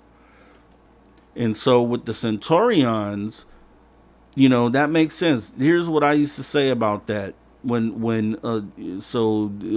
question was posed that, okay, we have these ETs that live underwater, undersea, and that's where these USO encounters are related to.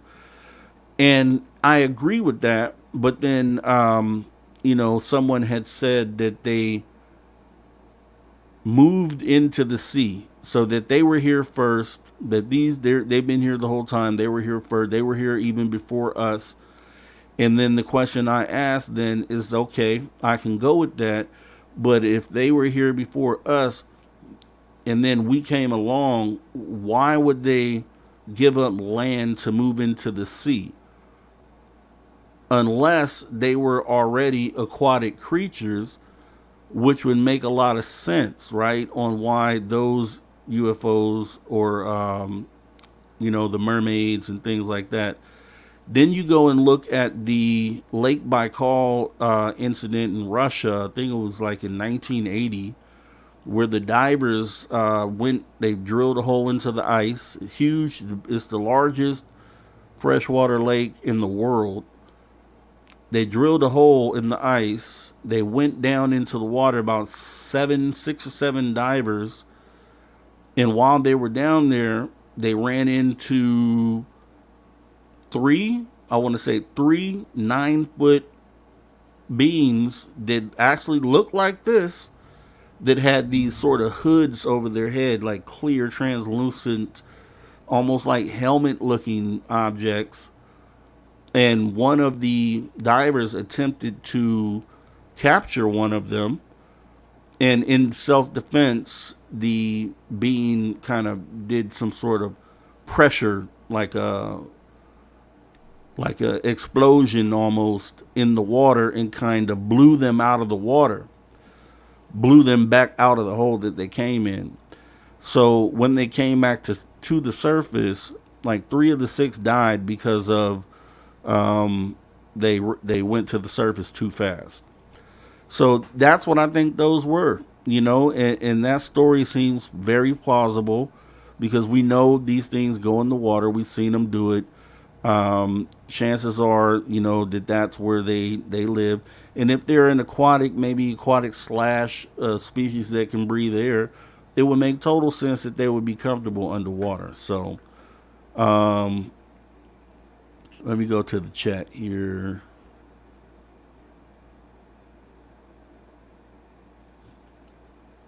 Yeah. Let's see. Octopus don't seem natural. Not at all. I think, especially how intelligent they are, literally we could be looking at aliens all around us and we would never know. Just because they've been here since we've been here and we're used to seeing them doesn't mean they didn't come from somewhere else.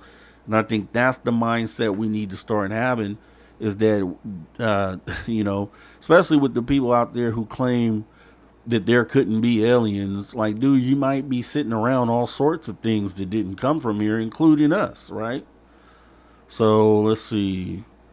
Don't try to escape an octopus using a small tunnel. Dear Galloway, I really can't wait to hear what the president of Mexico has to say at the UFO hearings on September 12th. Me too. Let's see. Little Birdie told me Ryan Graves is bringing a couple of fighter pilots with him to the hearings. That's okay. Brian's octopus do have alien DNA. It's been proven same substance in their DNA as meteors that have landed. I didn't know that. Bioluminescence, right, which is some crazy stuff to be able to just create light. Yeah, that's pretty crazy, right? Weird the connections. The watchers are bound in the abyss in the ocean. Yes. Underwater basket weavers. Gas boils in your blood if you decompress too fast. Exactly, and that's what happened to those divers. That's 3 of them died. What it was is the divers that there were the decompression chamber that they had can only fit so many divers in it. So there were some that they couldn't put in there, and those divers died. Let's see. Imagine the creatures in the Mariana Trench: giant sharks, squid, mermen, mermaids, beings. There's truth to being an Aquaman, Poseidon. I mean, and this kind of leans to what people might have considered to be mermaids, right? If they're humanoid, then you would think they're half fish, half human. So a lot of this stuff starts to make sense, and I think that's what we're gonna find out. Like, once this all comes out, like once we have everyone on the same page, understanding that these things are here, then I think all these other stories start unfolding about, and then it ties into stories that have been told in the past. So we find out that mermaids are actually this, and that these things are this, and so far down the line. Let's see. Mike Jones says Jesus warned the end days will be like the days of Noah, referring to fallen angels will be on earth again. Okay, definitely. Puerto Rico, they have that. The water glows like magic. Yeah, they do. You can see it from space, the bioluminescence. Don't they have humans in the island of the Pacific that have webbed feet and fingers? I never heard of that. And then Mike Jones History Channel Part 2, Merman looks like half demon, half fish. If that's the same clip, I was on another show and they played that clip as if it was real, but I guess it turned out that thing was a hoax. So I don't know if that's what you're talking about, Mike Jones, but I know one of those shows, mermaid shows they had that was supposed to being presented as real at the time was totally fake. All right, so with Centurions, we have the Andromedans, and then let's see. The Andromedans. Actually, we can go to the Palladians. I mean, these are actually pretty similar. So I'm going to do the Palladians, and then we have the Telosians. So the Palladians actually, or Nordic, essentially, these are Nordics, derive their appellation from their striking resemblance to the archetypal Scandinavian people. These ethereal beings, averaging a lofty stature of 6 to 7 feet, captivate the imagination with their features characterized by blonde hair and piercing blue eyes. They are said to possess a remarkable array of abilities, foremost among them being telepathy, although some accounts allude to even more mystical powers. Intriguingly, the Nordics' dedication to Earth's well-being appear to extend more to the environment than its human inhabitants. This ecological consciousness underscores their commitment to preserving the delicate balance of our planet, aligning their mission with the stewardship of the natural world. Beginning with their interactions with contactees in the 1950s, they initially claimed to hail from the planet Venus, later shifting their purported origin to the Pleiades star cluster. The true source of these beings' lineage remains a subject of debate. Remarkably, the Palladians or Nordics bear such an uncanny resemblance to humans that they seamlessly blend into crowds, remain undetectable to casual observers. Their distinguishing features only emerge when they manifest their extraterrestrial activities, providing glimpses into their otherworldly nature. These beings typically present angular faces adorned with piercing blue eyes, creating an aura of otherworldly beauty.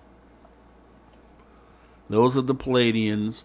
We hear about them, and maybe who knows? If anyone's had any experience with Palladians, let me know.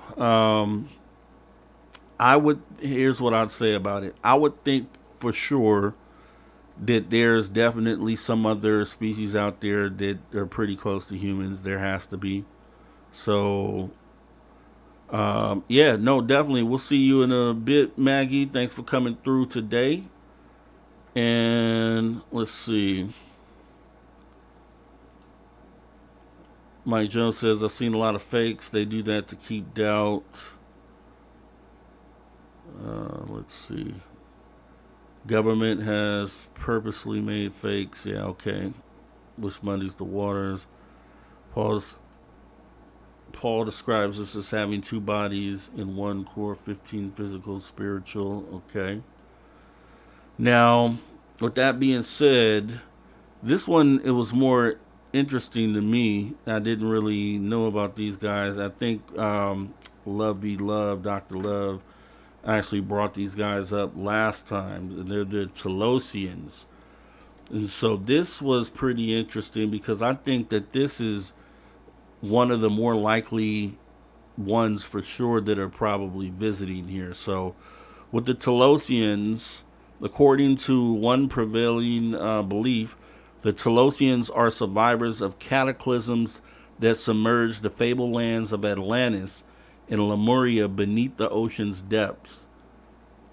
Others contend that their existence predates even these legendary civilizations, hinting at a heritage that stretches further back into the annals of Earth's history. The name Telos derives from the ancient Greek word signifying end or purpose, underscoring the enigmatic nature of their mission and existence. Central to the Telosian narrative is the city of Telos, which many speculate to be located beneath the towering Mount Shasta in California. This subterranean metropolis is believed to be the epicenter of their civilization, a place where advanced technology and cerebral abilities converge to foster their highly evolved society. Remarkably, the Telosians have cultivated a profound connection with various extraterrestrial civilizations, facilitated by psychotronic technology and their advanced mental faculties. Among their cosmic counterparts are the Palladians or Arcturians, entities whom the Telosians maintain a continuous dialogue, exchanging knowledge and insights. The first documented reference to the Telosians comes from the diaries of Admiral Richard Byrd, whose revelations were published posthumously. According to his accounts, a clandestine mission to the North Pole unveiled the existence of an advanced subterranean race, the Telosians. These beings had long dwelled in concealed underground cities, but it was the detonation of nuclear bombs that prompted them to venture to the surface, their advanced technology allowing them to circumvent the destructive forces that had kept them hidden. One of the most intriguing facets of Telosians is their remarkable longevity, achieved through thousands of years of scientific advancement. Their society has mastered the ability to elude disease, aging, raising the tantalizing possibility of extending such benefits to humanity. They emerge as guardians not only of their own existence, but also as protectors of Earth's environment, embodying a profound commitment to preserving the delicate balance of our planet. Furthermore, they are revered as the custodians of ancient knowledge, holding secrets of our planet's past that illuminate to a more harmonious future. And so they say that these would have been beings that escaped at one point in time and I guess came back. Yeah, I mean, it's interesting. I don't know. I mean, obviously, if they look like humans, they can integrate within society easily, and we would never know that they were there. So it's hard to say. With that being said, we jump into, so if all that's possible, we have all those things visiting us, then we jump into the cryptids. Now, we know the cryptids based on a lot of different experiencers, and, Cryptid Huntress actually knows about this as well, and Long Island Bigfoot.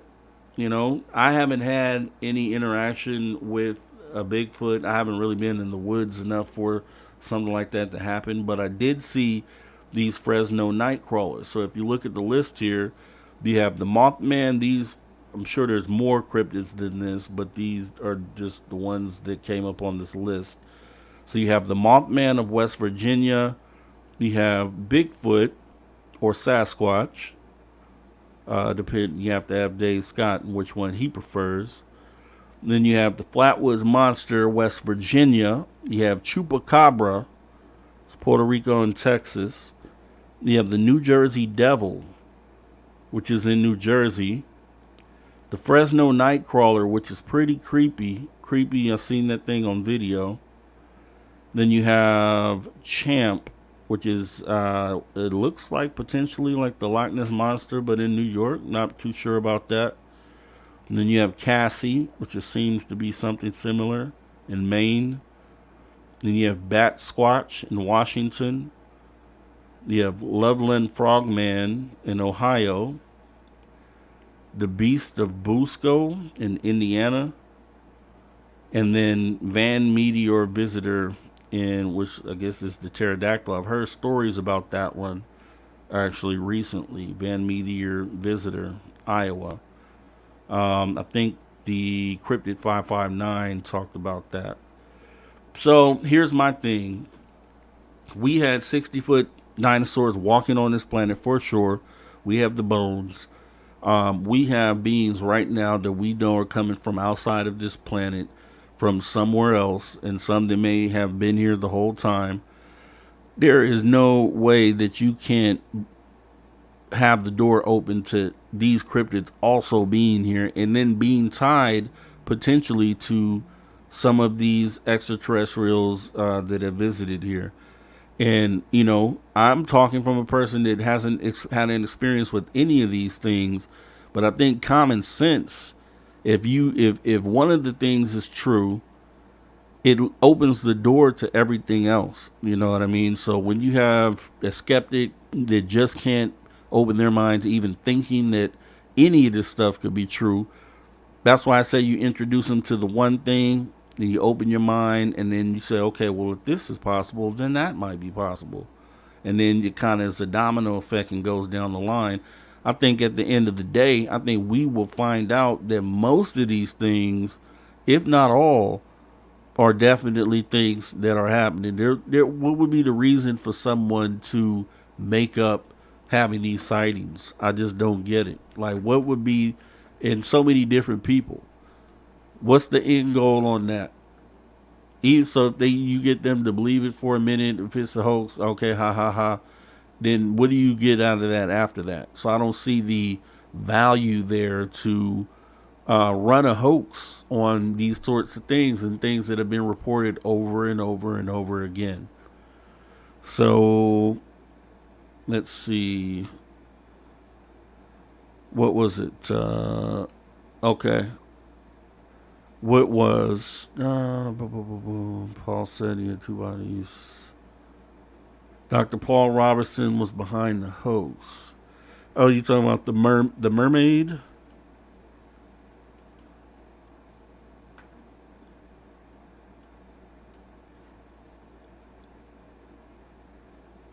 Let's see. I think he was talking about the mermaid. Yeah, when they were in the submarine. Exactly. Yeah, they're in the submarine, and then that thing swam by the window real quick. That was definitely turned out to be fake for sure.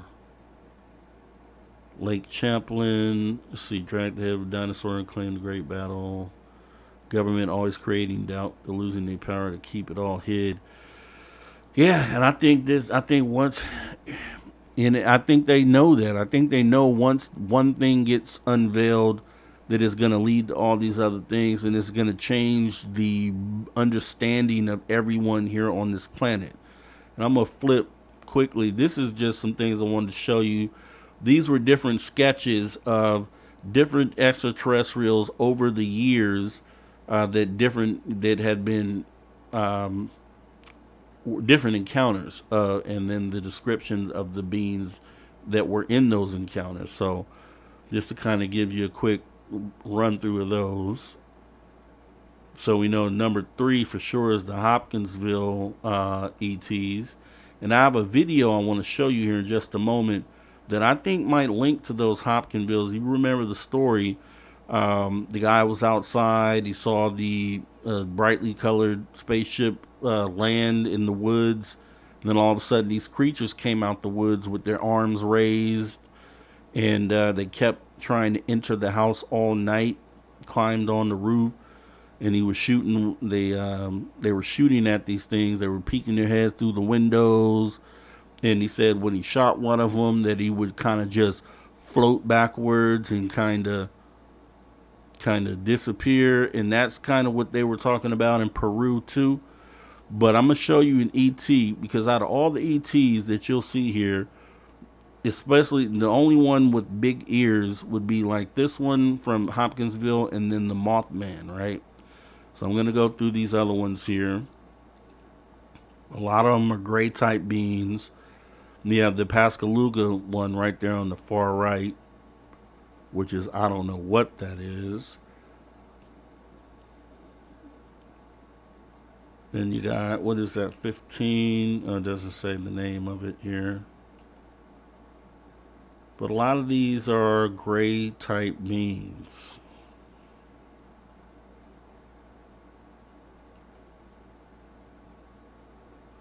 Reptilian there. 35 is the Virginia ET. Okay. So I'm going to show you something here. And this is another quick thing here. So this is the alien timeline starting from 1947. Joe Nichols' alien timeline. It kind of just shows you different, and let me just get this up here for you guys. Going back from the 40s through the 50s, and then the 50s through the 60s. And you have the Betty and Barney Hill ET there. And you have the Mothman, 1966. All the different type of ETs that were reported during these years. You have the insectoids. You have the Travis Walton abduction there in 75. You got the reptilian lizard man.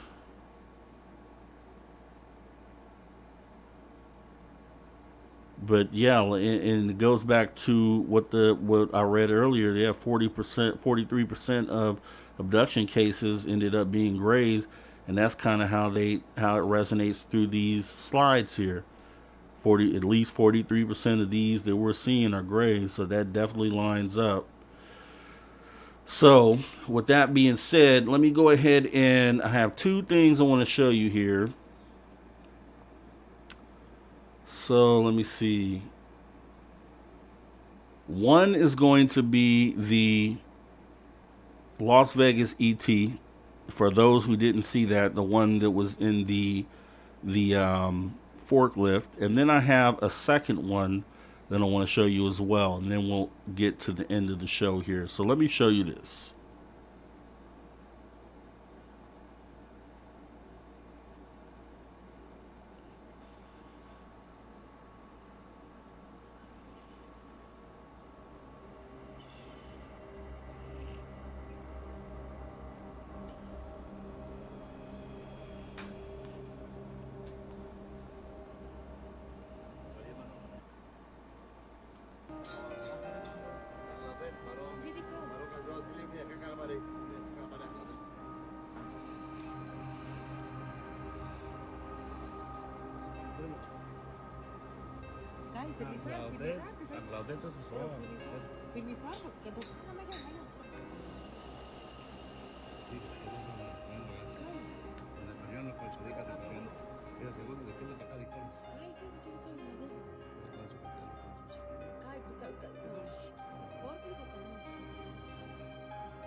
All right. So yeah, I mean as far as the Las Vegas ET goes, this video was out there. A lot of people had those other videos with the CGI alien in it, in the thing behind the fence, and they were looking at the wrong things. This one hasn't been disproven, so clearly something was in there. Eyes were blinking. I don't know. You can tell me what you thought that was, but the final video that I have here is one that Inside Edition. This was covered back in 2019. And this shows, if you remember, we talked about the Hopkinsville ET. I think potentially that this is the same thing, right? So I've been following this video for the last, I want to say at least a year and a half, 2 years. I've looked, and there are no accounts of this video being considered a hoax. Now, you'll probably recognize it. And we'll talk about it right after. It's a pretty short video. It's like 2 or 3 minutes, something like that. But I think this is probably definitive proof that these things are actually walking around here. So let's take a look at this. This is pretty much definitive to me, unless you can tell me otherwise, and we can talk about it. But this is probably proof enough that these things do walk around. And then you'll have to ask yourself, what type of ET is it? I'm thinking Hopkinsville, but you take a look and judge for yourself. A video that freaked everyone out. I'm honestly just kind of scared. The creature was captured back in June on a motion sensor camera outside a home in La Junta, Colorado. Definitely not human, wrote one mystified observer. Lots of people think it looked like Dobby, the beloved elf from the Harry Potter movies. Dobby is free. Another theory? It's a skinny kid wearing underwear on his head. It's a little creepy to be in the driveway after watching this video. We're here right now. Vivian Gomez owns the house where the video was shot. And this is Bobby, her 9-year-old son. He's about the same height as the creature in the video. So, could Bobby be Dobby? Bobby, was that you in the video? No. Are you sure? I'm sure. Definitely. He has an alibi, his mom. They say they were inside the house watching TV when the creature chicken danced down the driveway at 9 p.m. at night. Still, I was skeptical. You sure you don't dance with underwear on your head down the driveway at night? I'm sure. Our number one suspect is pointing the finger at his friend Montana, the proverbial girl next door. She does it better. No way it was me, says Montana. Who do you think it is? Bobby with underwear on his head. You think it's Bobby? There's only one way to settle this. I have some underwear to put on your head. Shall we? Sure. All right, let's see it. Here's Bobby doing the chicken dance on a night vision camera. And here he is, side by side with the creature. So, was it Bobby? Bobby, what do you say? I am not the one in the video.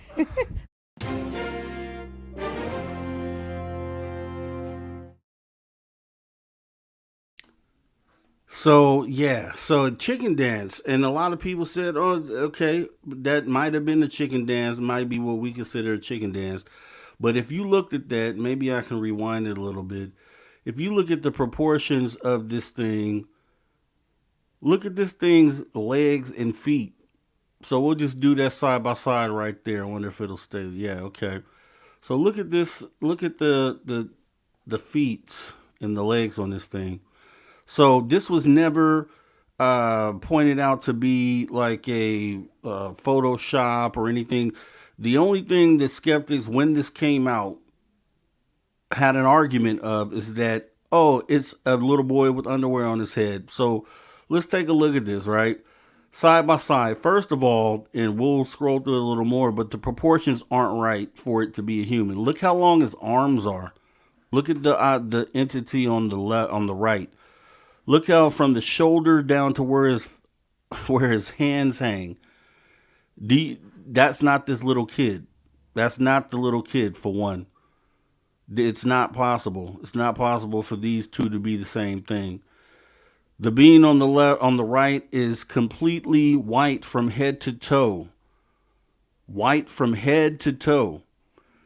You can see in the image also on the right that the car has color variations in it. So you can see details in the car clearly, but you cannot see details in what this being is.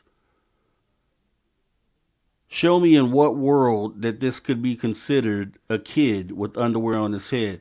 Now, obviously, I think to be transparent, I think on the left, they did use the camera that they brought, the Inside Edition, to film him there because it doesn't look like it's, from that same over-the-door angle. However, the differences in the car textures aren't too much different. If anything, the one on the right is obviously a little more cloudy. But to have a uniform color head to toe from head to toe, where's the neck? Whatever this is right here has the ear, which appear to be ears on each side, flop around. The arms are super long. And if I can get it at the right angle, you'll see, probably, let me see here. I want to show like the leg. Yeah, I don't think it's going to let me do it.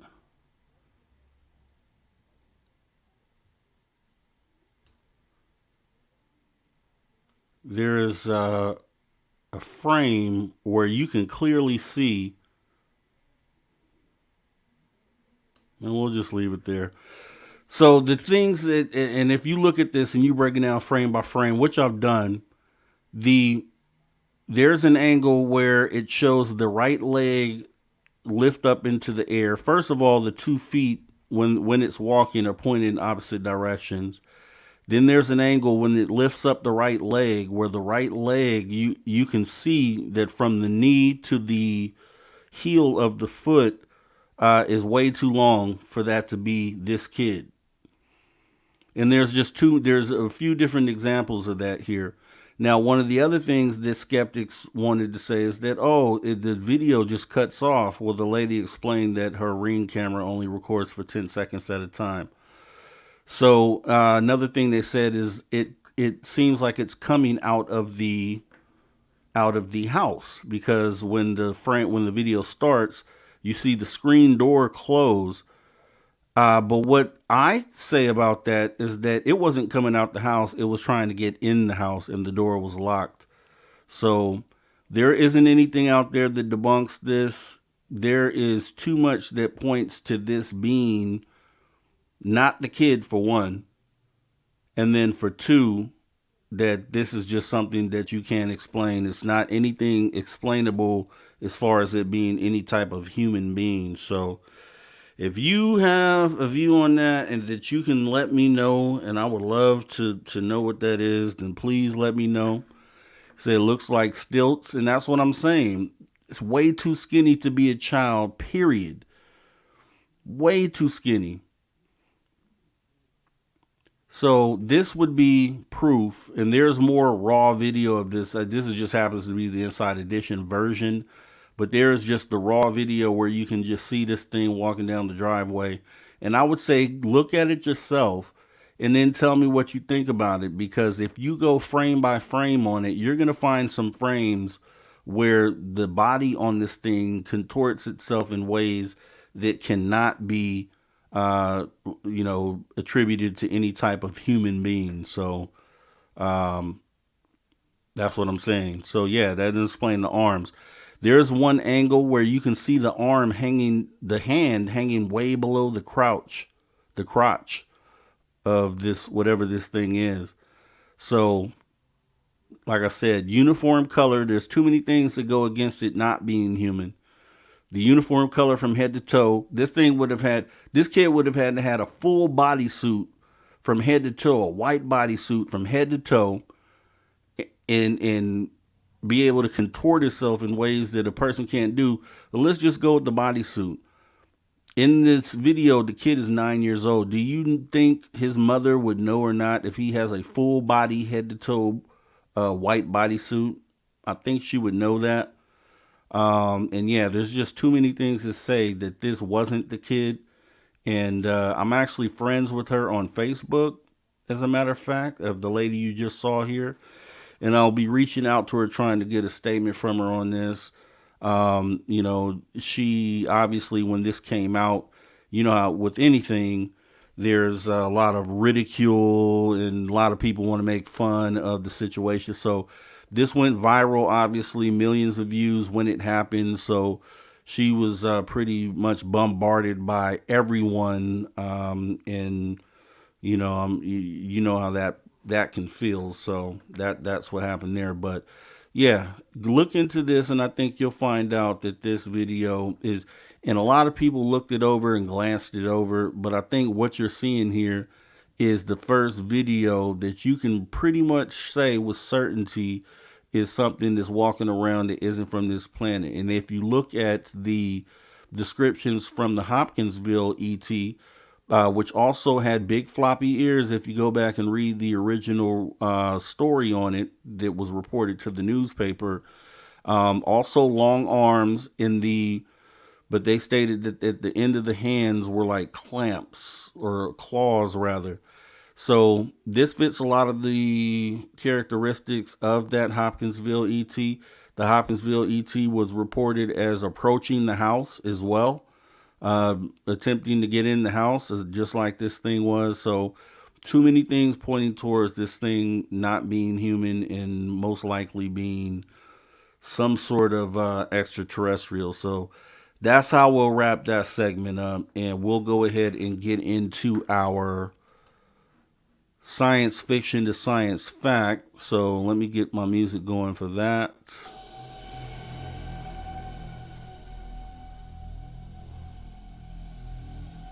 And we will jump into our science fiction to science facts. We're gonna do one better. We're gonna go once upon a time in ufology, then science fiction, science fact. And what we'll go ahead and bring in for that is the aerial school. So obviously this is gonna be a time where we had ETs that exited the craft. A lot of kids saw it. Let me go ahead and read what we have for this here. So the setting for this extraordinary encounter was a typical school day at the aerial school, a small private institution nestled in the Zimbabwe countryside. On the morning of September 16, 1994, approximately 60 students ranging in age from 5 years to 12 years old were playing outside during a morning break when their lives took an unexpected turn. According to the accounts of the witnesses, the children suddenly noticed a peculiar sight in the sky. They described a metallic disc-shaped object with strange symbols or markings on its surface, hovering silently above the school grounds. Some witnesses reported that the object emitted a bright light or beams of light. As the UFO descended closer to the ground, it came to rest in a field adjacent to the school. What makes the aerial school incident particularly compelling is the sheer number of witnesses and the consistency of their testimonies. The children, who had no prior knowledge of UFOs or extraterrestrial encounters, independently described similar details of the event. They recounted seeing one or more beings standing near the UFO, and with some describing these beings with small, long black hair and large eyes. The eyewitnesses were deeply affected by the experience, and their emotions ranged from curiosity to fear. Many children claimed to have received telepathic messages or thoughts from the beings, conveying a sense of concern for the Earth's environment and humanity's destructive tendencies. Some children even reported feeling a sense of unity or connection with the beings and a heightened awareness for the importance of preserving the planet. News of aerial school incidents spread quickly, prompting investigations by local authorities and UFO researchers. The witnesses' consistent testimonies and the absence of any apparent motive for fabrication lent credibility to their accounts. Experts conducted interviews and sketches of the UFOs, as we see here, and its occupants were produced, further documenting the event.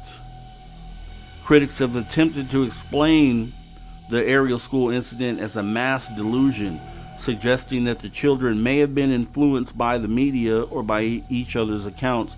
However, those who investigated the case found no evidence of such influence. The children's testimonies remained remarkably consistent over time, even as they grew older, as we saw in the aerial school phenomenon. So, that's Once Upon a Time in Ufology. And as far as aliens or ETs that have visited this planet, that's obviously a well-documented, hugely credible case of these things actually landing and getting out of their craft. So not only are there things like eyesaws or things in the sky, which I can verify I've seen, but in moments where, just like we covered in Westall School a couple of shows ago, these things land in the middle of the day. A lot of people, in this case over 60 people, saw this thing happen and saw beings get out of the craft. And they described them as one of them stood on the ship while the other one was down on the ground walking around and was kind of moving in slow motion, if you remember the kid saying that. Now, when you go back and you look at those interviews, obviously, of these kids being interviewed in the moment and the looks on their faces, this is literally right after this thing happens, the ability for them to draw like the drawing pictured here. This is one of the drawings, but pretty much every drawing that they drew, each individually, pretty much came out the same way. So how can you discredit that? I don't think that you can. And I think that just further proves that we do have things that aren't from here that get out of these crafts and they walk around this planet. So are they the reptilians? Are they the grays? Which in this case, I believe the description would say that they were grays. Were they the Palladians? Were they any of these other species that we looked at and covered today? You know, how does that tie into the thing we just saw walking down the driveway? How does that tie into the things that were sitting inside of that forklift in Vegas? I think the biggest point to make here is that this is a real thing. This is really happening as we live our normal lives day to day. And it's just time that everybody wakes up to that. Obviously, you guys are awoken to that. Obviously, everyone here, we are all woken to this fact, but we need to like share this with people who haven't been completely in the loop on what's been going on. Maybe, this is something that may push them into being open to saying, "Hey, wow, well, that's pretty compelling." So, this is actually something to be seriously looked at. And with that being said, we do have our science fiction to science fact movie.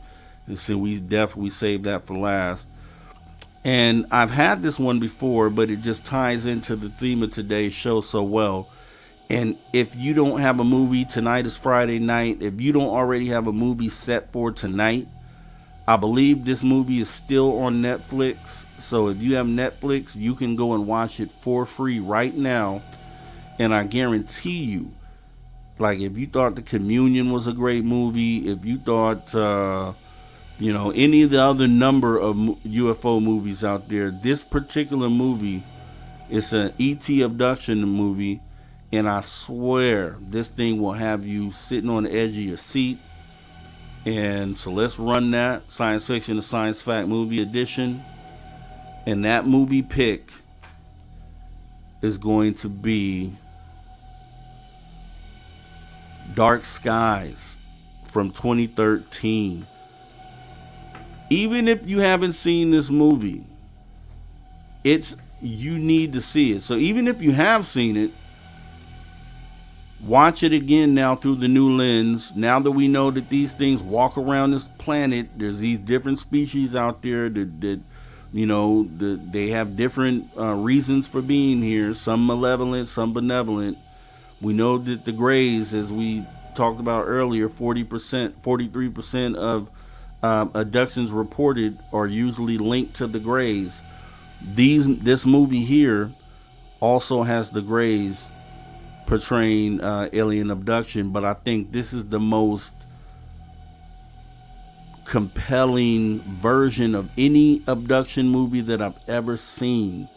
This thing, and if you realize looking at it through the new lens that this could be possible, what you see in this movie, that this could actually be possible, then I think it really is very chilling at the very least. So if you don't have a movie to watch, you want to sit up this weekend, kick your feet up, with a family member or friend or significant other, go to Netflix, type in Dark Skies. Now, Bryce Zabel, who does a show with Ross Coulthard, had done a series called Dark Skies. This isn't that. This is Dark Skies, the movie. So I would recommend that if you don't have nothing to do tonight, watch this movie. It's going to blow you away. It's going to blow you away. Yeah, definitely. Lovey love. Thank you for coming through. You caught it. We caught it right at the science fiction, science fact movie. And you could always be team rewatch. But this is definitely a movie that I would say to watch here for sure. This is going to blow you away. Now, every movie that we show here ties in usually to the show that we do. And this one right here, you think about everything we talked about today on this show, and then you end it off by watching this movie. I want you to tell me on the next show how this made you feel, because when I watched it, I was totally shocked and blown away, and I had to watch it again. That's how good it was, and how authentic with me not going through an actual abduction experience myself, this was the closest to getting that feeling of what it would feel like to be in that moment going through an abduction. Crazy movie. Let me know what you think about it on Sunday. And what we'll do on Sunday is we're going to try to dip into the shadow people, because Maggie M10 definitely brought that up. And we have the Top Secret Government show set for Sunday. So what I'm going to do is I'm going to push that out to a different date, maybe to Wednesday or Friday. Probably just push each show out one slot. So Wednesday do Top Secret Government, and then Friday do the MUFON video, which I really can't wait to do, because I think MUFON is a joke, and I'll tell you why on next Friday's show. But definitely. So what we're gonna do is wrap this thing up. This has been Science Fiction to Science Fact Movie Edition. Let me go ahead and get us up out of there.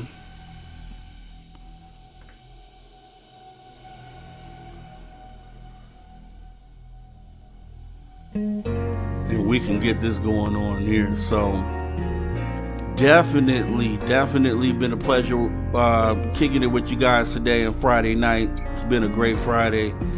2.5 hours. We did well. What I want you to take away from this, or anyone who's just coming aboard to take a look at this show today, and just understand that it's more than just the grays, just the typical things that you see on TV. And pop culture, I don't think is something that you should go by. But in the case of this Dark Skies movie, whoever made this movie hit the head on the nail on the head.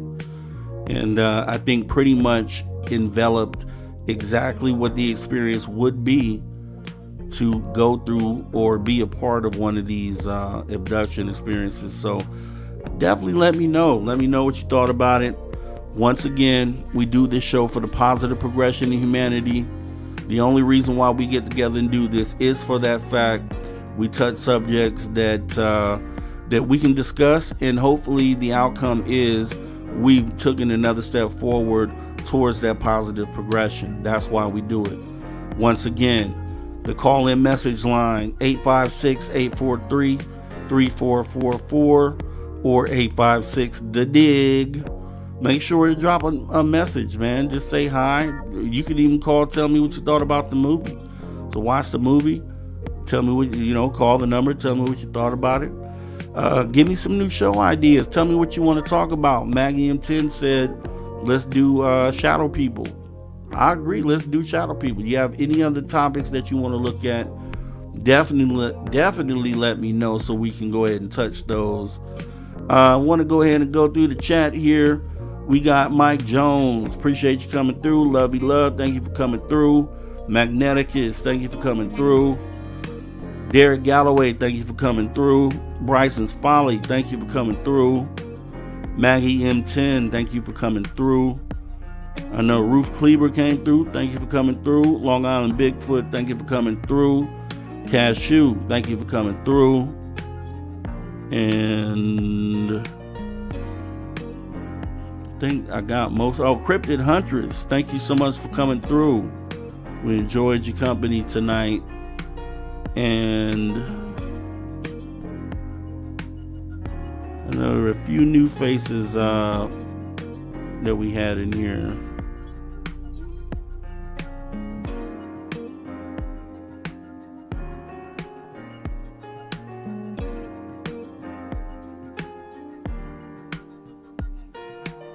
Brown Dwarf, thank you for coming through. Terry Hall, thank you for coming through. Let's see. Dogface, thank you for coming through. Lulu Bell, thank you for coming through. That was a new face there. Who else? I think we had one other person here. Say Ruth Cleaver, thank you for coming through. Stacy 1111 RH222, thank you for coming through. And yeah, I think that's about it. So let me go ahead and bring up the splash screen here, and definitely just want to say thank you guys for coming. I appreciate you spending the time with me.